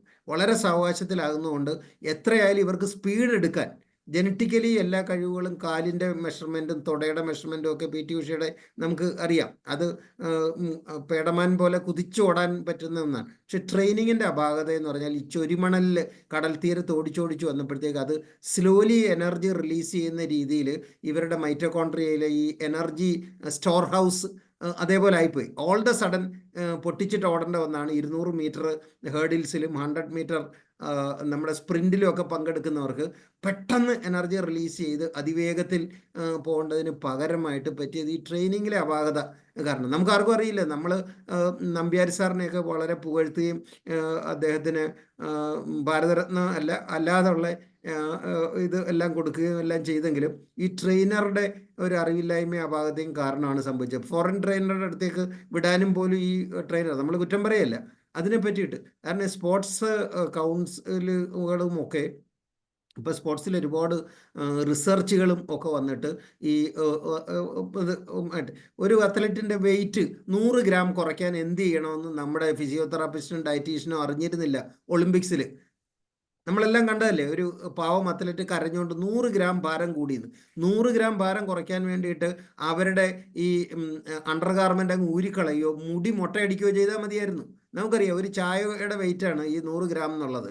അപ്പോൾ ഇവർ ചെയ്യേണ്ടതെന്ന് പറഞ്ഞാൽ മുടി മുട്ടയടിക്കുകയോ അല്ലെങ്കിൽ അടിവസ്ത്രത്ത് അങ്ങ് ഉപേക്ഷിക്കുകയോ ചെയ്തിരുന്നെങ്കിൽ ഈ 100 ഗ്രാം ബാലൻസ് ചെയ്യാമായിരുന്നു. ഇതുപോലും ശ്രദ്ധിക്കാൻ ആളില്ല. അവരൊക്കെ പാരീസിലെ കാഴ്ചകൾ കണ്ട് നടക്കുകയും ഈഫൽ ടവറിൻ്റെ കീഴിൽ നിന്ന് ഫോട്ടോ എടുക്കാൻ നടക്കുകയൊക്കെ ചെയ്തതായിട്ട് ആണ് ഇത്. അപ്പോൾ അങ്ങനെ നമ്മുടെ ഈ സയൻറ്റിഫിക് ആയിട്ടുള്ള റിസർച്ച്, സാബു സാർ നേരത്തെ പറഞ്ഞ പോലെ ചൈനയിൽ ചെറിയ കുട്ടികളുടെയൊക്കെ ആദ്യം അവരുടെ ജീൻ മാപ്പിംഗ് എടുക്കും. ജീൻ മാപ്പിംഗ് എടുത്തിട്ട് അവരുടെ എനർജി റിലീസ് ചെയ്യാനുള്ള സോഴ്സുകൾ, പിന്നെ നീന്തൽ പരിശീലിക്കാനുള്ളവരുടെ ഈ ഹിപ്പും ബെല്ലിയും തമ്മിലുള്ള അനുപാതം, പിന്നെ കാലിലെ മസിലുകളുടെ ഡെവലപ്മെൻറ്റിന് വേണ്ടിയിട്ടുള്ള ഓരോ മാംസപേശിയിലും ഇലക്ട്രോഡുകൾ വെച്ചിട്ടും അതേപോലെ അതിലെ എനർജി സ്റ്റോറേജും ഒക്കെ മെഷർ ചെയ്തിട്ടാണ് അവരുടെ അത്ലറ്റുകളെയൊക്കെ അവർ തയ്യാറാക്കി ഇങ്ങനെ കൊണ്ടുവരുന്നത്. അപ്പം നമ്മുടേതും അതും തമ്മിൽ വലിയ, പക്ഷേ കാരണം നമ്മൾ വലിയ ജനസംഖ്യയുള്ള രാജ്യമായി പോയതുകൊണ്ടാണ്. എങ്കിലും ഇങ്ങനൊരു വിഷയം ജോഷി സാർ ഈ കഥ പറയാനായിട്ട് എടുത്ത് നമ്മൾ മുതിർന്നവരെല്ലാം ചർച്ച ചെയ്യുകയും കുറച്ച് ഈ ആത്മവിമർശനം നടത്താനും നമ്മുടെ അവസ്ഥയെ പറ്റിയിട്ട് സങ്കടത്തോടെ പറയാനും ഒക്കെ ഇടയാക്കി എന്നുള്ളതിൽ പുതുമയുള്ളൊരു കഥ പറച്ചിലായിരുന്നു. മറ്റേത് ആരെങ്കിലും എഴുതിയ കാൽപ്പനികമായിട്ടുള്ള നഷ്ടപ്രണയമോ അല്ലെന്നുണ്ടെങ്കിൽ അതേപോലെയുള്ള കാര്യങ്ങളൊക്കെ പറയുകയും ആരോ അവശകാമുകനാകുകയോ ആരെയോ ഉപേക്ഷിച്ചിട്ട് പോവുകയോ ആരോ സങ്കടപ്പെടുകയൊക്കെ ചെയ്ത് കേൾക്കുന്നതിനേക്കാളേറെ നമ്മൾ സാമൂഹികമായിട്ടുള്ളൊരു വലിയ വിമർശനം, നമ്മൾ എവിടെ നിൽക്കുന്നു എന്ന് ഇവാലുവേറ്റ് ചെയ്യാനുള്ള ഒരു അവസരം, അങ്ങനെ ഒന്നായിട്ട് വളരെ ഡിഫറെൻ്റ് ആയിട്ടുള്ള ഒരു കഥാഖ്യാനമായിരുന്നു. അതിനുശേഷം അദ്ദേഹത്തിൻ്റെ ഈ സൊല്യൂഷൻസ്, അപ്പോൾ ഈ കാനഡയിലെ ജനസംഖ്യയും ഞാനത് എഴുതിയെടുത്ത് കേട്ടോ. കാനഡയിലെ ജനസംഖ്യ കേരളത്തിൻ്റെ ജനസംഖ്യയുടെ അത്രയുള്ള ആയിരുന്നു. അവരുടെ 40 മെഡലും ഇന്ത്യക്ക് ഇതുവരെ ആകെ കിട്ടിയ 40 മെഡലും ഒക്കെ ഞാനത് എഴുതിയെടുക്കായിരുന്നു. സാർ ഈ സംസാരത്തിലൊക്കെ ഇത് ഉൾപ്പെടുത്തിയതോടെ നന്നായി എന്ന് എനിക്ക് തോന്നുന്നു. അല്ലെങ്കിൽ ആ കഥ ഈ മിന്നാമിന്നി പോലെ അങ്ങ് മിന്നി തീർന്നു പോയേനെ. അതിൻ്റെ രണ്ടാം ഘട്ടമില്ലേ, കഥയുടെ അനുബന്ധമായിട്ട് കൂട്ടിച്ചേർത്ത കാര്യങ്ങളോട് ചേർന്നപ്പോഴാണ് ഇത് അതിഗംഭീരമായി. എങ്കിലും സന്തോഷം, നന്നായി സാറ് അത് ഇങ്ങനെ ഒരു ഡിഫറെൻ്റ് ആയിട്ടുള്ള ഒരു കഥ അവതരിപ്പിക്കാൻ ധൈര്യപ്പെട്ടല്ലോ. Okay sir, congrats, thank you. Thank you sir. അത് അതിന് അനുബന്ധവും കൂടെ കൂട്ടിച്ചേർത്ത് വായിക്കുമ്പോഴാണ് അതിന്റെ ആ സീരിയസ്നെസ്, അല്ലെ, ഒരു പെനട്രേഷൻ കറക്റ്റ് ആയിട്ട് കിട്ടുക എന്ന് പറയുന്നത്. ഇതുപോലെ തന്നെയാണ് നമ്മുടെ ടൂറിസത്തിന്റെ കാര്യമൊക്കെ നമ്മൾ പറയുമ്പോഴൊക്കെ സംഭവിക്കുന്നത് തന്നെയാണ്. ഓക്കെ, വേറെ ആരാണ് പറയുന്നത്? നസീമാം ഉണ്ടോ? കേറിയുള്ളൂ. അപ്പൊ ശുദ്ധോധനൻ ഡോക്ടർ തകർത്തു. അതിൽ നിന്നാണ് എനിക്ക് വിവരം കിട്ടിയത്. അപ്പൊ നമ്മളെ കഴിവ് സാധ്യതകൾ നമ്മൾ കണ്ടെത്തുന്നില്ല എന്നുള്ളത് അധ്യാപകരായ നമുക്ക് കുട്ടികളെ പഠിപ്പിക്കുമ്പോൾ തോന്നാറുണ്ട്. കാരണം അച്ഛൻ ഒരു വഴിക്കോടും, ഒന്നിലെ വാട്ടീസ് അടിക്കും, അമ്മ ബദ്ധപ്പാടില്. അത്ര മിടുക്കരായ മക്കൾ നമ്മളെ മുന്നിൽ എത്തുമ്പോ നമുക്ക് വല്ലാത്തൊരു മനസാക്ഷി കുത്താണ്. അപ്പൊ നമുക്ക് ചെയ്യാവുന്നത് കൂലിപ്പണിക്കാരെ മക്കളാകുമ്പോ ഉച്ചയ്ക്ക് കുറച്ചു നേരം പിടിച്ചെരിയത്ത് നിർത്തും, അല്ലെങ്കിൽ കുറച്ച് ടീച്ചറെ വിളിച്ചോ, അടുത്ത വീട്ടിലൊക്കെ ഫോണ്, അങ്ങനൊക്കെ സഹായിച്ച മക്കളൊക്കെ മെഡിസിന് ഓൾ ഇന്ത്യയിൽ കിട്ടിയെന്ന് പറയുമ്പോ അധ്യാപകരുടെ മക്കള് CBSE പഠിച്ചിട്ട് അവർക്ക് കിട്ടിയിട്ടില്ല. അപ്പൊ സാറ് പറയുമ്പോ എനിക്ക് ഉള്ളിലുണ്ട സന്തോഷം ഉണ്ടല്ലോ. കഴിഞ്ഞ ബാച്ചില് കുട്ടിക്ക് കിട്ടി, അതിന്റെ ഉപ്പ് ഇവിടെ തുണിക്കട നിൽക്കാണ്. മനസ്സിലായ? അപ്പൊ അങ്ങനത്തെ മക്കളൊക്കെ സാധ്യതകൾ എവിടൊക്കെ എത്തേണ്ട മക്കളാണ്. ഒരു മിനിറ്റ് പോയി കഴിഞ്ഞാൽ പോണ്ടത്. അപ്പൊ നന്നാവട്ടെ ലോകം, മനുഷ്യരുടെ വാക്കുകളിൽ കൂടെ, ചിന്തകളിൽ കൂടെ, പ്രവൃത്തികളിൽ കൂടെ. Thank you Sabu sir. കഥ അവതരിപ്പിച്ച സാറിന് നന്ദി. ഷാബു സാറേ, ഞാൻ പറയട്ടെ? പറയൂ. ജോഷി സാറ് വളരെ റിസർച്ച് ചെയ്തുകൊണ്ട്, റിസർച്ച് അനുബന്ധം എന്ന് പറഞ്ഞാൽ വളരെ റിസർച്ച് ചെയ്ത ഒരു അനുബന്ധമായിരുന്നു. എല്ലാവർക്കും നല്ല ഇഷ്ടപ്പെട്ടു. അതായത് നമ്മുടെ ഇന്ത്യൻ്റെ ജനസംഖ്യയും കിട്ടുന്ന മെഡലിന്റെ അനുപാതം, അതിനുള്ള പ്രോബ്ലംസും ഒക്കെ തന്നെ പറഞ്ഞു. ഇതിന്റെ 2-3 തലത്തിലാണ് ഇതിന്റെ പ്രോബ്ലംസ് കിടക്കുന്നത്. ഒന്ന്, നമ്മൾ പാരന്റ്സ് തന്നെ കുട്ടികളെ തീരെ സ്പോർട്സിലേക്ക് പ്രോത്സാഹിപ്പിക്കാറില്ല. അതായത് അവർ സ്കൂളിൽ പോവുകയാണെങ്കിൽ സ്പോർട്സിൽ ഏതെങ്കിലുമൊക്കെ ആണെങ്കിൽ അവരെ പഠനത്തിന് വേണ്ടിയിട്ട് നമ്മൾ സ്പോർട്സിന് നിരുത്സാഹപ്പെടുത്തും. ചില ആളുകൾക്ക് സ്പോർട്സിലൂടെ ആയിരിക്കും ജോലി കിട്ടുന്നതും, അതേമാതിരി സ്പോർട്സ് കോട്ടയിലൂടെ ഹയർ എഡ്യൂക്കേഷന് പോകാനുള്ള സാധ്യതകളൊക്കെ ഉണ്ടാവും.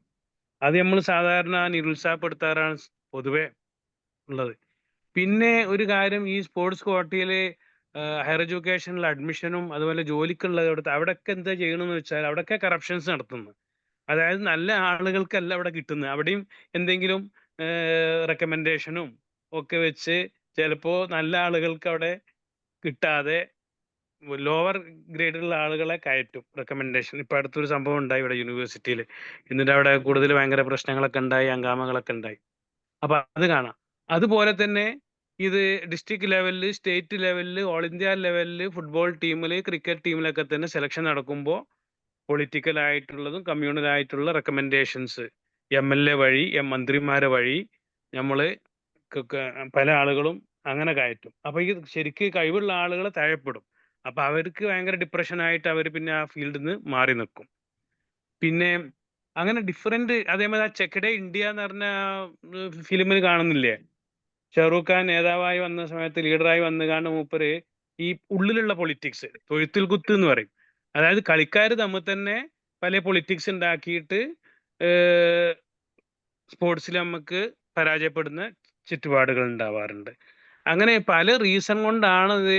പിന്നെ ഈ പ്രോത്സാഹിപ്പിക്കാത്തതുകൊണ്ട്, ട്രെയിനിങ് കൊടുക്കാത്തതുകൊണ്ട്, ഗവൺമെന്റ് വേണ്ടത്ര അതിൽ ഫിനാൻസ് ഇറക്കാത്തത് കൊണ്ട്, അങ്ങനെ ഡിഫറെന്റ് പ്രോബ്ലം കൊണ്ടാണ് ഈ 145 കോടി ഉള്ള ജനങ്ങളുടെ ഇടയിൽ ഒരു ഗോൾഡ് മെഡലും കൂടി നമുക്ക് കിട്ടാതിരിക്കാൻ കാരണം.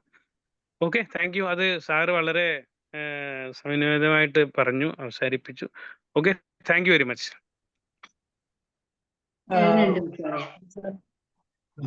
രാജ് സർ ഞാൻ പറഞ്ഞോട്ടെ സാർ. പറയൂ. വീഡിയോ ഓപ്പൺ ചെയ്യുന്നുണ്ട്. അതായത് ഞാൻ കുറച്ചുകൂടി ബേസിക് ആയിട്ട്, കാരണം ഇവിടെ ഡോക്ടർ സുധീരൻ സാറും അതുപോലെ തന്നെ അബ്ദുൾ റഹ്മാൻ സാറും വളരെ ഭംഗിയായിട്ട് അവതരിപ്പിച്ച കാര്യങ്ങൾ, രാഷ്ട്രീയത്തെ കുറിച്ച് കുറച്ചുകൂടി ബേസിക്കലായിട്ട് ഞാൻ പോകണമെന്ന് ആഗ്രഹിക്കുന്നു. കാരണം ദാരിദ്ര്യമാണ് നമ്മുടെ ഏറ്റവും വലിയ കാരണമെന്ന് ഞാൻ പറയും. ദാരിദ്ര്യം എന്താണെന്നുള്ളതിന് നമുക്കറിയാം. ഈ പോവർട്ടി ഇൻഡെക്സില് നമ്മള് 124ാമത്തെ സ്ഥാനത്താണ്. പാകിസ്ഥാനും ബംഗ്ലാദേശും പോലും നമ്മുടെ മുമ്പിൽ ഞാൻ തിരിച്ചാ ചിന്തിക്കേണ്ടത്. 124ാമത്തെ സ്ഥാനം പറഞ്ഞാൽ പോവർട്ടിയിൽ 124 സ്ഥാനമല്ല, സമ്പന്നതയും 124 സ്ഥാനം. പോവർട്ടി ഇൻഡെക്സ് പോവർട്ടി ഇൻഡെക്സ് അങ്ങനെയാണ് പറയുന്നത്. അപ്പൊ നമ്മൾ 124 സ്ഥാനത്താണ്.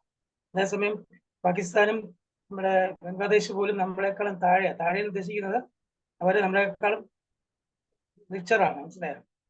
പോവർട്ടി ഇൻഡെക്സ് 124ാമത്തെ സ്ഥാനം പറഞ്ഞാൽ പോവർട്ടിയിൽ 124 എന്നുള്ളതാണ്. അപ്പൊ അതേസമയം പാകിസ്ഥാൻ 119 ബംഗ്ലാദേശ് 116 ഉണ്ടാവും. അതാണ് മെയിൻ കാരണം. Poverty is the root of all evils എന്ന് പറയാറുണ്ട്. ഞാൻ കുറച്ചുകൂടി ബേസിക് ആയിട്ട് പറയാം. എന്തുകൊണ്ട് ഈ പോവർട്ടി ഇത്രയും ഉണ്ടാകുന്നു എന്നുള്ളത് നമുക്കറിയാം. നമ്മുടെ പാർലമെന്റിലേക്ക് പോകുന്ന പാർലമെന്റേറിയൻസ് എല്ലാം ശതകോടീശ്വരന്മാരാണ്. അവരെടുക്കുന്ന പോളിസിയൊക്കെ പണക്കാർക്ക് വേണ്ടി മാത്രം. അതുപോലെ അവര് കോടികൾ മുടക്കിയാണ് ഈ എംപിമാരായത്. അപ്പൊ അത് തിരിച്ചു പിടിക്കാൻ അവർ ശ്രമിക്കുന്നു. അപ്പൊ ഇങ്ങനെയുള്ള ബേസിക് പ്രോബ്ലംസ്, അല്ലാതെ നമ്മൾ പുറമേ നിന്ന് ഇങ്ങനെ സ്ക്രാച്ച് ചെയ്തിട്ട് കാര്യമില്ല. ബേസിക് പ്രോബ്ലംസ് ആണ്. അതായത് ഒരു എന്താ പറയുന്ന ഒരു നല്ല സമൂഹം, നല്ലൊരു, അതായത് ദാരിദ്ര്യമില്ലാത്ത സമൂഹം അതുണ്ടാകണമെങ്കിൽ തീർച്ചയായിട്ടും ഈ ഇക്വാലിറ്റി ഉണ്ടാവണം. അല്ലെങ്കിൽ സമ്പന്നനും ദരിദ്രനും തമ്മിലുള്ളതായ അന്തരം കുറയണം. മഹാത്മാഗാന്ധി തന്നെ പറയുന്നത്, നിങ്ങൾ ഒരു സ്റ്റെപ്പ് എടുക്കുമ്പോൾ ഈ സമൂഹത്തിൽ ഏറ്റവും ദരിദ്രനായ വ്യക്തിയെ മനസ്സിൽ കണ്ടു വേണം ഏതെങ്കിലും ഒരു രാഷ്ട്രീയമായിട്ടുള്ള തീരുമാനം എടുക്കേണ്ടത്. ഇതൊന്നും വരുന്നില്ല. വെറുതെ നമ്മളിങ്ങനെ പുറമേ നിന്ന് പറഞ്ഞിട്ട് കാര്യമില്ല. കാരണം ഈ ഇപ്പം നമ്മളെ ഒരു പക്ഷേ ചൈനയുടെ കാര്യമൊക്കെ പറയും. അവിടെ എന്താ പറഞ്ഞാൽ അവര് കുറച്ചുകൂടി എന്താ പറയുന്നത്, ഇപ്പം ഇക്കണോമിക് ഇതുണ്ട്, ഇക്കണോമിക് ഇക്വാലിറ്റി, അല്ലെങ്കിൽ അതിനോട് കുറച്ചുകൂടി ഇക്കണോമിക് ആയിട്ടുള്ള ഇതുണ്ട്. എന്നാൽ നമ്മൾ പറയുന്നത് ലോകത്തിലെ 3ാമത്തെ സ്ഥാനത്താണ് നമ്മുടെ ടെക്നോളജി അനുസരിച്ച് 3ാമത്തെ സ്ഥാനം, അത് വേണമെങ്കിൽ 2ാമത്തെ സ്ഥാനം ആകാൻ സാധിക്കുമെന്നാണ് നമ്മുടെ ഭരണകർത്താക്കൾക്ക് പറയുന്നത്. അതെന്താണ്?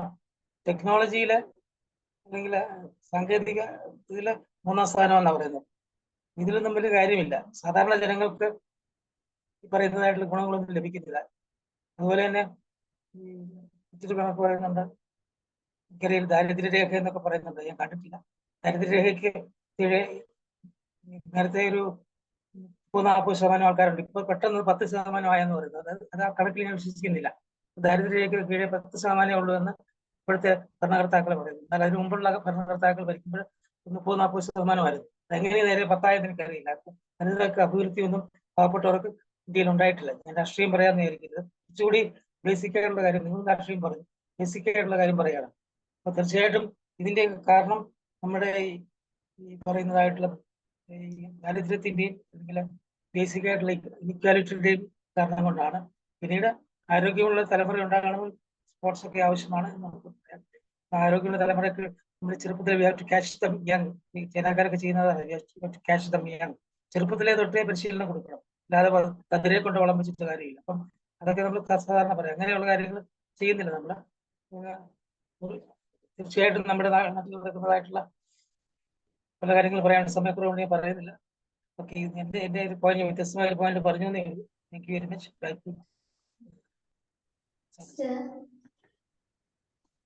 ഹലോ സർ, എന്റെ പേര് സുനിത. കേൾക്കുന്നുണ്ടോ? Hello sir. കേൾക്കാൻ പറയൂ. ഞാൻ സ്പോർട്സ് താരമൊന്നും അല്ല. സ്പോർട്സ് അങ്ങനെ പത്രത്തിൽ പൊതുവെ സ്പോർട്സിന്റെ പേജൊക്കെ കാണുമ്പോൾ വായിക്കാം, ജസ്റ്റ് ഹെഡിങ്സ് മാത്രം വായിച്ചു വിടുന്ന ആളാ. പക്ഷെ ഇന്ന് എനിക്ക് ക്ലാസ് മൊത്തം കേട്ടില്ല, വളരെ കുറച്ച് ഭാഗമേ കേട്ടുള്ളൂ. അതിൽ നിന്ന് ആ കണക്കുകളൊക്കെ പറയുന്നത് അപ്പൊ തന്നെ ഒരു ഭയങ്കര നഷ്ടബോധം എനിക്ക് ഫീൽ ചെയ്യുക.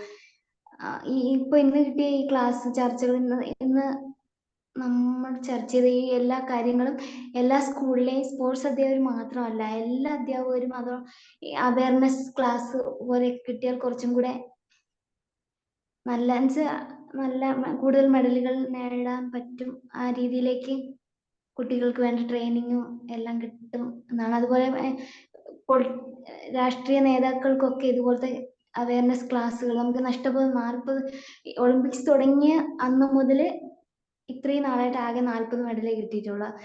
ഇപ്പൊ നമ്മൾ PSC ഒക്കെ പഠിക്കുമ്പോൾ ജസ്റ്റ് ഗോൾഡ് മെഡൽ ഏത് രാജ്യത്തിന് 1ാം സ്ഥാനം 2ാം സ്ഥാനം ഇതൊക്കെ മാത്രമേ പഠിക്കുന്നുള്ളൂ. പക്ഷെ നമ്മുടെ രാജ്യത്തിന് ഉണ്ടായ നഷ്ടം അത് ഭയങ്കര വലുതാണ്. അതിന്റെ ആഴം അത് ഭയങ്കരമായിട്ട് എനിക്ക് ഫീൽ ചെയ്യുന്നുണ്ട്. ഞാൻ സ്പോർട്സ് താരമൊന്നും അല്ല, ജസ്റ്റ് പള്ളിയിലും സ്കൂളിലൊക്കെ ചെറുതായിട്ട് ഓട്ട മത്സരത്തിന് ഇതൊക്കെ നിൽക്കുമെങ്കിലും എനിക്ക് അതിന്റെ ഒന്നും തന്നെ അറിയില്ല സ്പോർട്സിന്റെ മേഖലയെ കുറിച്ച്. ജസ്റ്റ് ഹെഡിങ്സ് വായിക്കുന്ന ആൾ. പക്ഷെ ഇതുപോലത്തെ ക്ലാസ്സുകൾ, ഇതുപോലത്തെ അവയർനെസ് ക്ലാസ്സുകൾ ഇനി എല്ലാവർക്കും കിട്ടട്ടെ, എന്നാലേ നമുക്ക് ആ ആഴവും അതിന്റെ ആ ഫീലോട് കൂടി നമുക്ക് എന്തെങ്കിലും ചെയ്യാൻ പറ്റുമോ. അതുപോലെ അങ്ങനെയൊക്കെ ഉള്ളൊരു കൂടുതൽ അവയർനെസ് കിട്ടുമ്പോഴാണ് അതിനെ പ്രോത്സാഹിപ്പിക്കാനായിട്ട് ശ്രമിക്കുക, ബെറ്റർ ആക്കാനായിട്ട്, കൂടുതൽ മെഡൽ വാങ്ങാനായിട്ട് നമ്മൾ 1ാം സ്ഥാനത്തേക്ക് എത്താനും പറ്റുക. Thank you. യെസ്, ഇത് തന്നെയാണ് ഈ കഥയിലുണ്ട് കാര്യം എന്നുള്ളതിന്റെ ആ മർമ്മം അതാണ്. ജോർജ് സാർ അഡ്മിറ്റ് ചെയ്യും. Okay, Sreekumari ma'am. Thank you sir. വളരെ നല്ല വ്യത്യസ്തമായൊരു കഥയാണിത്. കഥയും അനുബന്ധവും നന്നായിട്ടുണ്ടായി. സാധാരണ ഒരു സാർ പറഞ്ഞതുപോലെ എന്തെങ്കിലും ഉള്ള ഒരു കഥയാണ് മറ്റുള്ളവരുടെ അനുഭവ കഥ. ഇത് അങ്ങനെയില്ല, വളരെ കുട്ടികൾക്ക് ഇപ്പൊ പറഞ്ഞതുപോലെ വളരെ ഉപകാരപ്രദമായ ഒന്ന് തന്നെയായിരുന്നു. പിന്നെ സ്പോർട്സിനെ പറ്റി തന്നെയാണ് കൂടുതലും, സ്പോർട്സിന്റെ വളർച്ചയും പിന്നെ ഫുട്ബോൾ അച്ഛൻ എന്ന പേര് അന്വർത്ഥമാകത്തക്ക രീതിയിലുള്ള കഥയായിരുന്നു.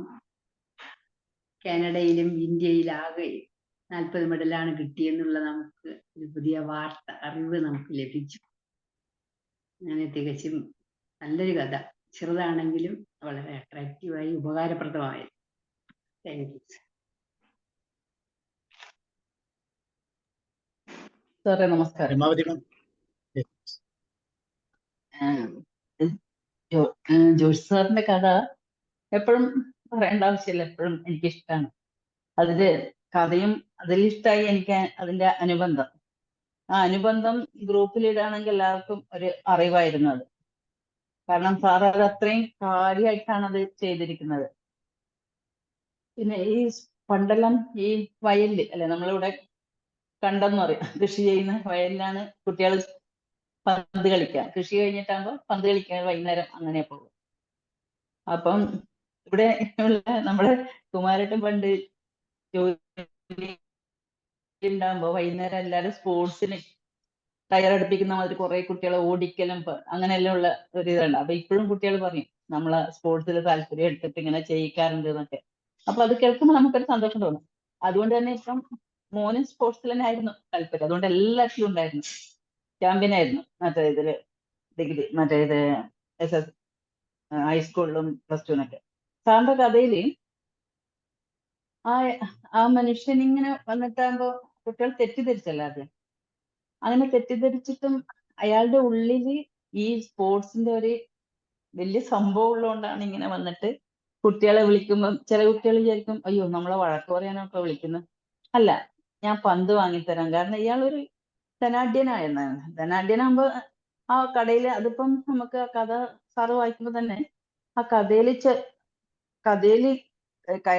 കടയിൽ പോകുമ്പോ തന്നെ അവർ എഴുന്നേറ്റ് നിന്ന് സാറിന് എന്താ വേണ്ട, അങ്ങനെയാണ് പണക്കാരൊക്കെ കടയിൽ പോകുമ്പോ ചിലപ്പോ അങ്ങനെ ഉണ്ടാവുന്നത്. എന്താ വേണ്ട പറയുമ്പോ ഇവർക്ക് കുറച്ച് പന്ത് കൊടുത്തോളൂ എന്നല്ലേ പറയുന്നത്. അപ്പൊ അത് കിട്ടിയിട്ടാകുമ്പോ കുട്ടികൾക്കുള്ള സന്തോഷം. പിന്നെ അതിനങ്ങോട്ട് അച്ഛൻ കുറച്ച് സ്ഥലം കൊടുക്കാന്ന് പറഞ്ഞു. ആ അച്ഛൻ സ്ഥലം കൊടുത്തു.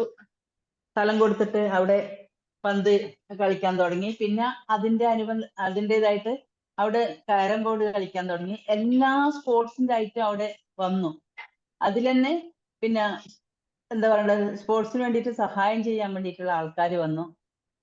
അതൊക്കെ അവിടെ ഉണ്ടായി. അതുകൊണ്ട് തന്നെ സ്പോർട്സ് സാറ് പറഞ്ഞു, സ്പോർട്സിൽ പിന്നെ നമ്മുടെ എത്തിക്കഴിഞ്ഞാല് അവിടെ കിട്ടുന്ന ജോലി സാധ്യത, ജോലിക്ക് സ്പോർട്സ് കൗൺസിൽ ഇപ്പൊ നല്ലോണം ശ്രദ്ധിക്കുന്നുണ്ട്. കാരണം കുട്ടികൾ എത്തിക്കഴിഞ്ഞാൽ നല്ല രീതിയിൽ അവർക്കുള്ള ഇത് സഹായമൊക്കെ കൊടുക്കുന്നുണ്ട്.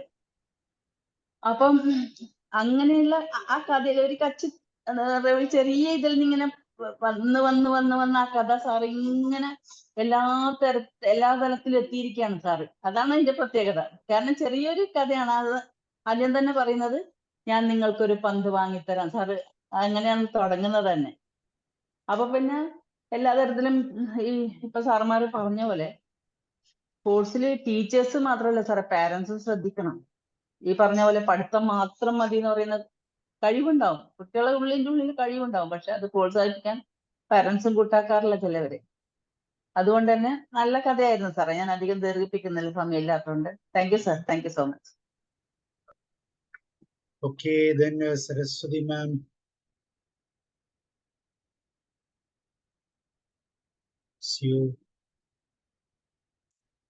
സാർ അഡ്മിറ്റ് ചെയ്യൂ. ഓക്കെ, ഞാന് അതീവ ധന്യനായി.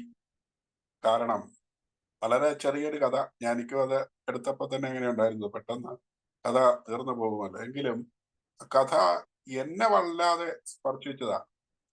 അതുകൊണ്ടാണ് ഞാൻ ഇത് അവതരിപ്പിച്ചിട്ട് ചർച്ചകൾ വരുമ്പോൾ അപ്പോൾ അങ്ങനെ ഇത് ചർച്ചയിലൂടെയാണ്. എല്ലാ ചർച്ചകൾക്ക് പങ്കെടുത്ത എല്ലാവരെയും ഞാൻ നന്ദിയോടെ ഓർക്കുന്നു. പിന്നെ ഓരോരുത്തരുടെയും കോൺട്രിബ്യൂഷൻ വളരെ വലുതാണ്. ശുദ്ധോദരൻ സാറ് അത് കുറെ പ്രൗഢമായിട്ട് അതിന്റെ ഒരു ഭാഗം അവതരിപ്പിച്ചു വെച്ചു.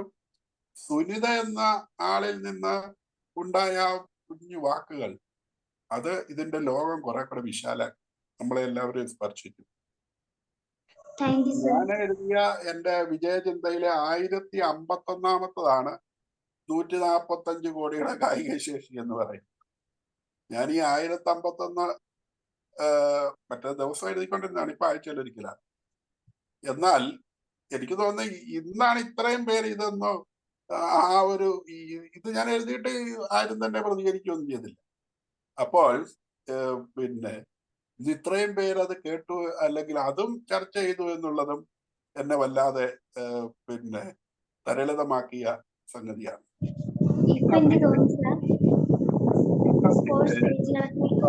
പിന്നെ ഇവിടെ രാജു സാറ് ഇതിന്റെ ഇടയ്ക്ക് ഒന്ന് വേറൊരു ചിന്ത ഇതിൽ പ്രധാനം ചെയ്യും. അതും ശരിയാണ് അദ്ദേഹം പറഞ്ഞതിൽ തെറ്റില്ല.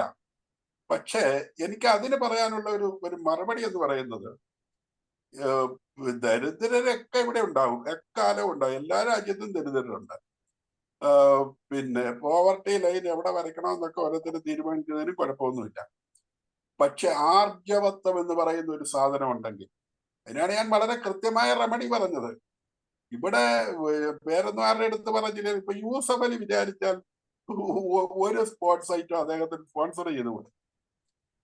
പക്ഷെ ഇതിന് രാഷ്ട്രീയ പാർട്ടി നേതാക്കന്മാർക്ക് ആർജവത്വം ഉണ്ടാകും, ഭരണകർത്താക്കൾക്ക് ആർജവത്വം ഉണ്ടാകും. ഇങ്ങനെ അതായത് ഒരു സ്പോർട്സ് നയം തന്നെ നമുക്ക് ആവശ്യമുണ്ട്. ഇതാര് പറയുന്നു?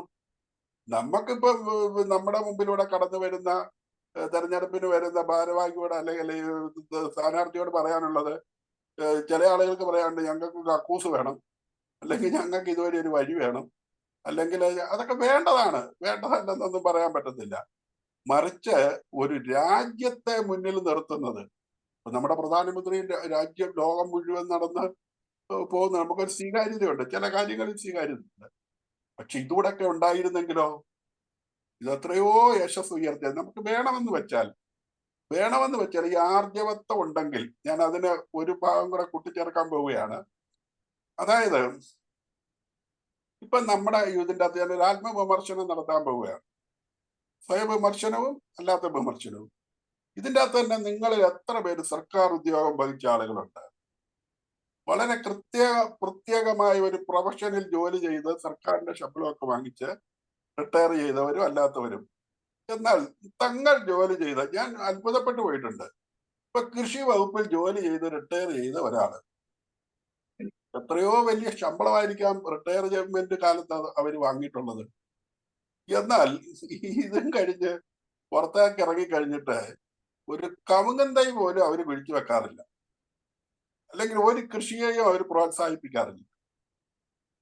ഭാഷ പഠിപ്പിച്ച അധ്യാപകരെ ഇംഗ്ലീഷും ഹിന്ദിയും അല്ലെങ്കിൽ പഠിപ്പിച്ച ആ നാട്ടിലുള്ള കുറെ മനുഷ്യരെ ഈ ഭാഷയിൽ കുറെ കൂടെ പ്രാവീണ്യമുള്ളവരാക്കാൻ നിങ്ങൾക്ക് എന്തുകൊണ്ട് ഒരു കൊച്ചു കാര്യം ചെയ്തുകൂടാ?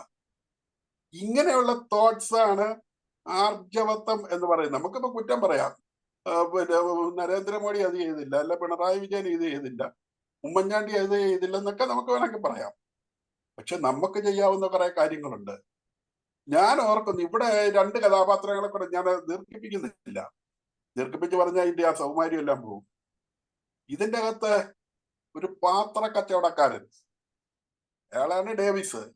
ഈ പാത്രം കച്ചവടം ചെയ്താൽ പോലെ ഒരർത്ഥത്തിൽ ചിന്തിച്ചാൽ അയാളുടെ കച്ചവടം. പക്ഷെ അയാൾക്ക് തോന്നിയത് ഈ പിള്ളേരെ പ്രോത്സാഹിപ്പിക്കണം. അതാണ് ആർജവത്വം എന്ന് പറയുന്നത്. നമ്മളുമൊക്കെ ഒത്തിരി കാര്യങ്ങൾ ഉപജീവനത്തിന് വേണ്ടി പഠിക്കുകയും പഠിപ്പിക്കുകയും ജോലി ചെയ്യുകയും ഒക്കെ ചെയ്തു. പക്ഷെ വേറെ ഈ രാഷ്ട്രത്തിന് വേണ്ടി നമ്മളാൽ എന്ത് തനതായി ചെയ്തു എന്ന് ചിന്തിക്കണം, ഓരോരുത്തരും ചിന്തിക്കണം. അതാണ് ഞാൻ വിമർശനം എന്ന് പറയുന്നത്. ഇവിടെ വേറൊരു അച്ഛൻ വേണേ അവിടെ ഖുർആൻ എണ്ണിക്കൊണ്ട് അവിടെ ഇരുന്നാൽ മതിയല്ലോ. അച്ഛൻ എന്തിനാണ് ആ കുച്ചിരിക്കാരനെയും കൂട്ടിക്കൊണ്ട് ആ പറമ്പ് നന്നാക്കിയതും ഈ അവിടെ പിന്നെ ഇതുണ്ടാക്കിയതും ഒക്കെ ആയ സംഗതികൾ? ഞാൻ ഇത് കഥ വായിച്ചപ്പോ എന്റെ മനസ്സിലൂടെ എന്റെ കൊച്ചുനാളിലെ ഒരു കഥ ഞാൻ അതോടെ പറഞ്ഞിട്ട് ഞാൻ നിർത്തിക്കളാം. ഒരു സംഭവം, കഥയല്ല, ഈ അനുഭവം. ഞാനൊക്കെ കുഞ്ഞായിരിക്കുമ്പോ 10ാം ക്ലാസ്സിൽ താഴെ പഠിക്കുന്ന കാലത്ത് ഞങ്ങളുടെ അന്ന് ഒരു പാവപ്പെട്ട അച്ഛൻ ഇവിടെ വികാരിയായിരിക്കുമ്പോഴാണ് ഞങ്ങൾ കുറെ ചെറുപ്പക്കാര്, കുഞ്ഞു പിള്ളേര്, വേറെ മാർഗമൊന്നുമില്ലല്ലോ. ഞങ്ങൾ അച്ഛൻ്റെ അടുത്ത് ചെന്നിട്ട് പറഞ്ഞു, അച്ഛൻ ഞങ്ങൾ ഈ പള്ളിപ്പറമ്പിൽ കളിച്ചോണ്ടേ.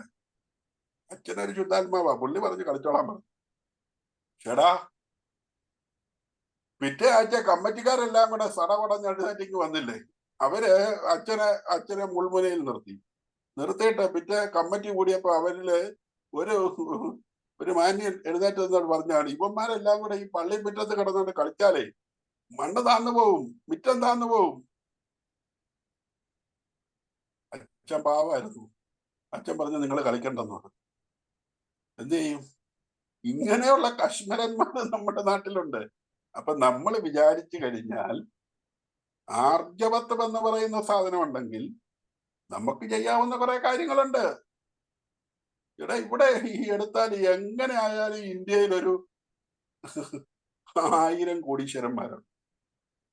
1000 കോടീശ്വരന്മാര്. റസൂൽ പൂക്കുട്ടി അവാർഡ് കിട്ടിക്കഴിഞ്ഞപ്പോഴ് അദ്ദേഹം തീരുമാനിച്ചായിരുന്നു, എന്റെ അവാർഡ് തുക കൊണ്ട് ഞാൻ ഒരു ഫുട്ബോൾ ടീമിനെ ഉണ്ടാക്കിയെടുക്കും. 5ാം ക്ലാസ് തൊട്ടുള്ള പിള്ളേരെ കൊണ്ട് കളിപ്പിക്കുമെന്ന് പറഞ്ഞ് എന്റെ മോനെയൊക്കെ ഞങ്ങൾ വിട്ടതാണ്.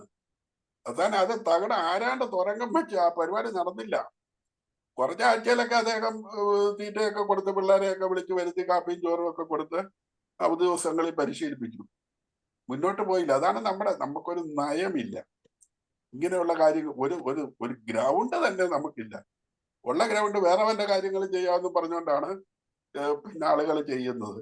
ഇങ്ങനെയൊക്കെ ഉള്ള, ഞാൻ ദീർഘിപ്പിക്കുന്നില്ല, നമ്മുടെയൊക്കെ ഉള്ളിൽ ഇങ്ങനെയുള്ള ചിന്തകൾക്ക് വഴിമരുന്നിടാൻ ഈ കഥയിലൂടെയും സാധിക്കുമ്പോഴാണ് കഥയിലുമുണ്ട് ഒരു കാര്യമെന്നുള്ളത് പ്രസക്തമായി തീരുന്നത്.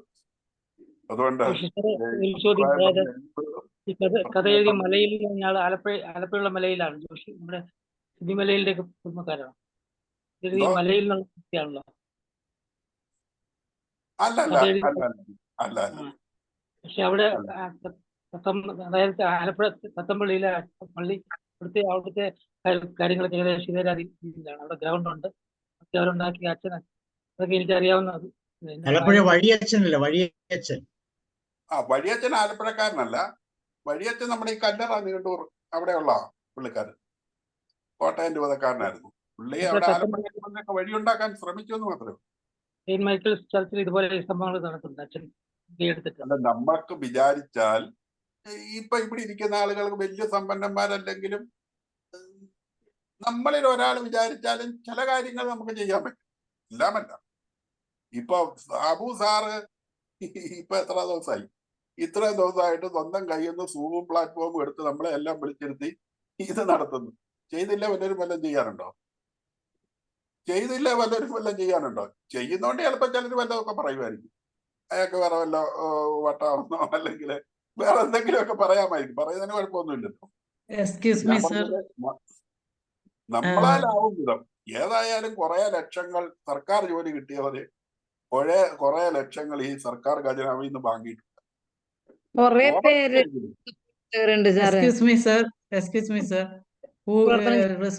റസൂൽ പൂക്കുട്ടി ഒരു കാര്യം ചെയ്യാൻ ഇറങ്ങിയിട്ട് അത് മുഴുവൻ ചെയ്യാൻ അങ്ങേരെ കൊണ്ട് പറ്റിയില്ല എന്ന് സാറ് പറഞ്ഞു. സർക്കാർ ഉദ്യോഗസ്ഥന്മാര് ശമ്പളം വാങ്ങിയിട്ടുണ്ട്. അന്ന് ഞാനൊക്കെ ജോലിക്ക് കയറുമ്പോൾ 340 രൂപയായിരുന്നു ഒരു മാസം ശമ്പളം. ആ ശമ്പളത്തിൽ നമ്മൾ മാന്യമായിട്ട് ജോലി ചെയ്ത് പുറത്തിറങ്ങി വന്ന് റസൂൽ പൂക്കുട്ടി ചെയ്യുന്നത് പോലെ അല്ല, അതിലൊരു 10,000-ൽ ഒരു അംശം ഒരു കാര്യം ചെയ്യാൻ ഇറങ്ങിയ നമ്മുടെ നാട്ടിൽ ചെയ്യാൻ ബുദ്ധിമുട്ടാണ്, പറയാൻ എളുപ്പമാണ്. ഇപ്പം സാബു സാറ് സൂം പ്ലാറ്റ്ഫോം എടുത്ത് ചെയ്യുന്നത് നന്നായി പോകുന്നുണ്ട്. നന്നായി പോയാൽ പോയി. റസൂൽ കുട്ടിക്ക് പറ്റാത്ത നമുക്ക് എങ്ങനെ പറ്റും? നമുക്ക് എന്തെങ്കിലും ഓരോരുത്തർക്കും പേഴ്സണലി ഇഷ്ടമുള്ള കാര്യങ്ങൾ എല്ലാവരും ചെയ്യുന്നുണ്ടാകും സർ. ശമ്പളം വാങ്ങിയത് കൊണ്ട് അല്ലെങ്കിൽ എന്തെങ്കിലുമൊക്കെ നല്ല കാര്യങ്ങൾ ഓരോരുത്തർക്കും അവരവരുടെ പിന്നെ അഭിരുചിക്ക് അനുസരിച്ച് ചെയ്യുന്നുണ്ടാവും. അപ്പോ സർക്കാർ ഉദ്യോഗസ്ഥന്മാര് ഖജനാവിൽ നിന്ന് വാങ്ങിയ ശമ്പളത്തെ പറ്റി നമുക്ക് അധികം പറയാൻ നല്ലത്. താങ്ക് യു ഇല്ല, സാർ. ഞാൻ പറഞ്ഞത് കുറ്റപ്പെടുത്തലല്ല പറഞ്ഞത്. തീർച്ചയായിട്ടും ഇപ്പൊ ഒരു ഭാഷ പഠിപ്പിക്കുന്ന ടീച്ചറിന് പറയാൻ നല്ല സുഖ. ഭാഷ പഠിപ്പിക്കാനൊന്നും ഇപ്പൊ പിള്ളേരെ വിളിച്ചാൽ കിട്ടിയല്ല. പിള്ളേര് മുഴുവൻ ഫോണില്ല. അല്ല സാറ് പറഞ്ഞു സാറ് അപ്പൊ പറഞ്ഞു ആരെങ്കിലും നല്ല 10 ഇംഗ്ലീഷ് വാക്ക് പഠിപ്പിക്കുക, അല്ലെങ്കിൽ കണക്ക് പഠിപ്പിക്കുക, ഹിന്ദി പഠിപ്പിക്കുക. ഞാൻ PTA പ്രസിഡന്റ് ആയിരുന്നപ്പോൾ ഞങ്ങളുടെ സ്കൂളിൽ ഇതിനൊരു ശ്രമം നടത്തിയതാണ്. നമ്മുടെ ഈ പ്രദേശത്തുള്ള പിന്നെ റിട്ടയർ ചെയ്ത സാറന്മാരെ, നമ്മുടെ ഇവിടുത്തെ ഏറ്റവും ബാക്ക്വേർഡ് ആയിട്ട് നിൽക്കുന്ന പിള്ളേരെ പഠിപ്പിക്കാൻ വിളിക്കാൻ. അത് സർവീസിൽ നിന്ന് സാറന്മാർ സമ്മതിച്ചില്ല. ആ പരിപാടിയൊന്നും വേണ്ട, ഇവിടുത്തെ പിള്ളേരെ ഞങ്ങൾ തന്നെ പഠിപ്പിക്കാമെന്ന്. അപ്പൊ നമ്മൾ ഇങ്ങനെയുള്ള ആശയങ്ങൾ വെക്കുമ്പോൾ പലരുടെയും മനസ്സിലേക്ക് പലതരം തോന്നലുകളാണ് വരുന്നത്. ഒന്ന് ഞങ്ങളെ കൊച്ചാക്കാനാണ്, അല്ലെ ഞങ്ങളുടെ സ്വാധീനം പോകും, അല്ലെങ്കിൽ ഇതിനെക്കുറിച്ച് വേറെ ആളുകൾ വല്ലതും പറയും. ഇങ്ങനെയൊക്കെ വിചാരിച്ചാൽ ഒന്നും നടക്കത്തില്ല.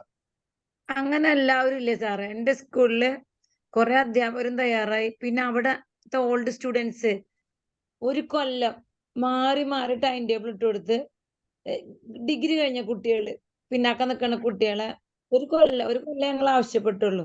ഒരു കൊല്ലം ഞങ്ങൾ നിന്നിരുന്നു അരമണിക്കൂർ വെച്ചിട്ട്. പിന്നെ അത് തുടർന്നില്ല. ഞങ്ങൾ റിട്ടയർ ചെയ്തു. ഇപ്പൊ പറ്റണ പോലെ ഒരു ചേഞ്ച് ചെയ്യണവരുണ്ട്. ഇവിടെ റിട്ടയർ ചെയ്ത ഹോമിയോപ്പതി ഡോക്ടർ, ആയുർവേദ ഡോക്ടറൊക്കെ ഗുരുവായൂർ ആതുരാലയത്തിലൊക്കെ ഫ്രീ സർവീസ് ചെയ്യുന്നുണ്ട്. എന്റെ ഫ്രണ്ടിന്റെ ചേച്ചി ഉഷ ഡോക്ടർ കുറെ പേര് ചെയ്യുന്നുണ്ട്.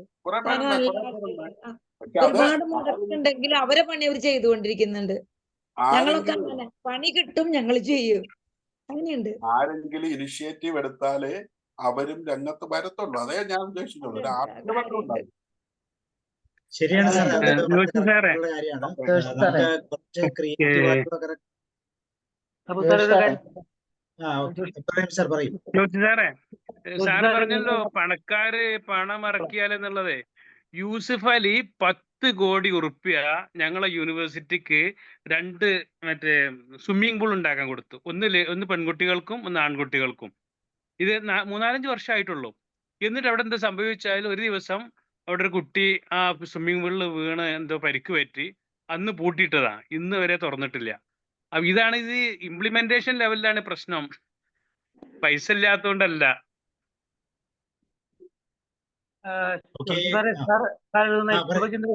ശുഭചിന്തകള് ഒരു പുസ്തകമാക്കി പബ്ലിഷ് ചെയ്യുന്നത് നല്ലതായിരിക്കും. കാരണം അത് ഒരുപാട് പേർക്ക് ഗുണം ചെയ്യും. ഇതിപ്പോ എവിടൊക്കെ എഴുതി ഒരു ശ്രമം നടത്തുന്നുണ്ട്, അതിനുള്ള ഒരു ശ്രമം നടത്തുന്നുണ്ടെന്നാണ് സാർ പറഞ്ഞത്. നമുക്ക് അതിനെ കുറിച്ച് ചിന്തിക്കാം. ഓക്കെ, ഞാൻ പലയിടത്തും നോക്കിയിട്ടുണ്ട്. സാറിന്റെ ഈ ശുഭചിന്തകൾ കാണാറില്ല. ഇവിടെയാണെന്ന് എനിക്കറിയില്ല. സാർ ഇടാറുണ്ട്. എല്ലാ ദിവസവും ഇല്ല, ആഴ്ചയിൽ 2 ദിവസം വീതം ഇടുന്നുണ്ട്. ഏത് നമ്മുടെ ഗ്രൂപ്പിലാ? നമ്മുടെ ഗ്രൂപ്പിലില്ല. നമ്മുടെ ഗ്രൂപ്പിൽ നമുക്ക് ഇടാം, പക്ഷെ നമുക്ക് ഒത്തിരി ഗ്രൂപ്പുകളാണ് സാറേ. നമുക്കൊരു ശാശ്വതമായ ഒരു ഗ്രൂപ്പ് ഇല്ല. നമുക്ക് ഇഷ്ടംപോലെ ഗ്രൂപ്പുകളാണ്. അതാണ് എൻ്റെ അത് കുഴപ്പം. എവിടെ ഇടിയിക്കും എന്നുള്ളതാണ് എൻ്റെ ഒരു പ്രശ്നം. എനിവേ നമുക്ക് അതിനെ കുറിച്ച് ഒന്ന് ചിന്തിക്കാം. ജോഷി സാറിന് 2-3 ഗ്രൂപ്പ് ഓപ്പൺ ചെയ്ത് കൊടുക്കാം, ആക്കി കൊടുക്കാം. അപ്പൊ സാർ അതിൻ്റെ അകത്ത് ഇട്ടോളൂ.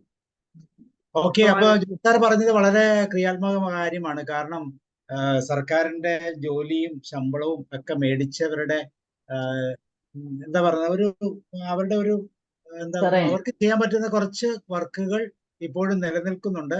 അത് ചെയ്യുന്നത് പൊതുജനത്തിന് ഒരു വലിയ സമൂഹമാവും. ഇപ്പൊ നമ്മൾ അറിയാം, U3A എന്നൊക്കെ പറഞ്ഞ യൂണിവേഴ്സിറ്റിയുടെ ബാനർ, MG യൂണിവേഴ്സിറ്റിയുടെ ബാനറിൽ പ്രായമുള്ള എബോവ് 55 ഏജിലുള്ള ആളുകൾ ചേർന്ന് വലിയൊരു പ്രോഗ്രാമൊക്കെ നടത്തുന്നുണ്ട്. പക്ഷെ സത്യം എന്താന്ന് വെച്ച് കഴിഞ്ഞാൽ അവിടെയും ചില എന്താ പറയുന്നത് ശരിയല്ലാത്ത ചില തൽപരത വന്ന് കയറുന്നുണ്ട്. അവിടെ കുഴപ്പം വരുന്നു. അപ്പൊ ഇതെല്ലാം അങ്ങനെ സംഭവിക്കുന്നതാണ്. എനിവേ ജോഷി സാർ പറഞ്ഞത് വളരെ കറക്റ്റ് ആണ്. നമ്മുടെ റിസോഴ്സുകൾ മാക്സിമം ഉപയോഗിച്ചുകൊണ്ട് നമുക്ക് സമൂഹത്തിന് വേണ്ടി എന്തെങ്കിലുമൊക്കെ ചെയ്യാം. അതിനുവേണ്ടി യെസ്, അതായത് ജോഷി സാറ് പറഞ്ഞ വളരെ കറക്റ്റ് ആണ്. കാരണം ഞാനിപ്പം അങ്ങനെയുള്ള കാര്യങ്ങളൊന്നും കുറെ ചെയ്യുന്നുണ്ട്. ഞാനത് പറഞ്ഞിരുന്നു.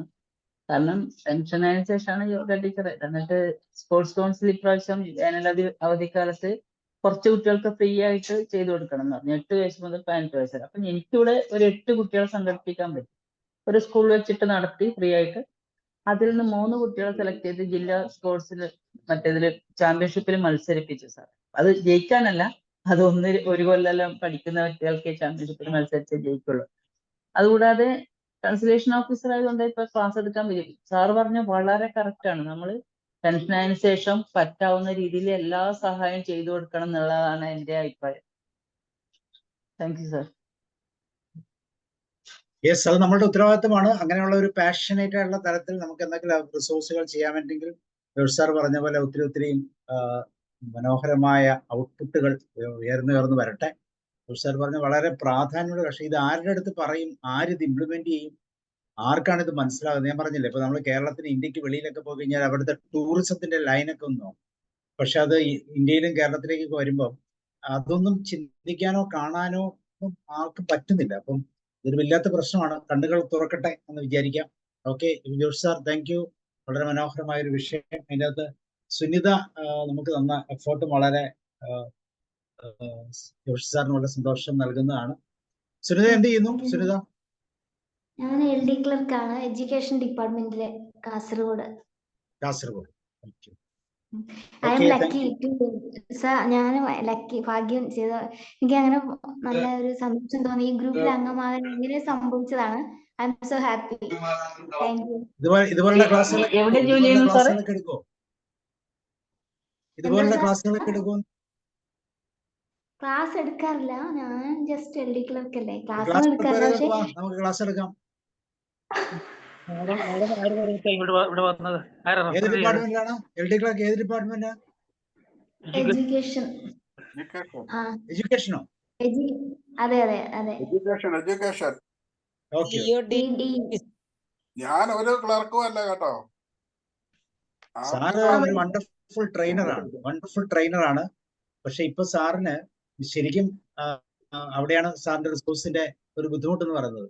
സാറിന് മൂവ് ചെയ്യാമായിരുന്നെങ്കിൽ, സാറിനെ കുറിച്ച് പറയുമ്പോൾ സാർ വീൽ ചെയറിൽ ഇരുന്നുകൊണ്ടാണ് ഇപ്പൊ നമുക്ക് വേണ്ടി ക്ലാസ് എടുക്കുന്നത്. Okay, thank you sir. പിന്നെ ഒരു കാര്യം കൂടി സാർ, ഈ വീൽ ചെയർ ഇരുന്നുകൊണ്ട് എടുത്താണെങ്കിലും ഭയങ്കര ഒരു ഹെവിനെസ്, ഫീലിംഗ് ഭയങ്കരമായിട്ട്. ഞാൻ സ്റ്റോറി ഒന്നും കേട്ടില്ല, എൻഡിലാണ് ഞാൻ ജോയിൻ ചെയ്തത്. സ്റ്റോറിയുടെ എൻ്റെ ഈ മറ്റു കാര്യങ്ങൾ കണക്കുകളൊക്കെ പറയുമ്പോഴാണ് ഞാൻ ജോയിൻ ചെയ്തത്. പക്ഷെ അത് ഭയങ്കരമായിട്ട് ഹൃദയത്തിലേക്ക് വീഴുന്ന പോലെ തന്നെ നല്ല, അത് എല്ലാ അധ്യാപകരിലും എത്തണം, എല്ലാ വിദ്യാർത്ഥികളിലും എത്തണം എന്നുള്ളൊരു ഫീലിംഗ് എനിക്ക് കിട്ടിയത് അത് ഇത്തിരി നേരം കേട്ടപ്പോൾ തന്നെ. അപ്പോൾ കൂടുതൽ പേർക്ക് അനുഗ്രഹമായിട്ട് സാറിന്റെ ക്ലാസ്സുകൾ. അങ്ങനെ സാറിന് കൂടുതൽ പേർക്ക് ക്ലാസ് എടുക്കാൻ കഴിയട്ടെ, അങ്ങനത്തെ ഇതിലേക്ക് വരട്ടെ എന്ന് ഞാൻ വിചാരിക്കുന്നത്. എനിക്ക് ആഗ്രഹം അങ്ങനെ. കൂടുതൽ കരുത്ത് തരട്ടെ. ആമേൻ. ഓക്കെ, അപ്പൊ താങ്ക് യു. ഒരിക്കൽ കൂടി നന്ദിയും സ്നേഹവും ജോഷ് സാർ ഒരിക്കൽ കൂടി അറിയിക്കുന്നു. നമുക്ക് ദിവസമാണ്.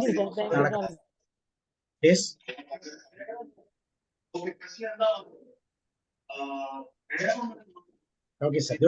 Sir, thank you. Good night. See you.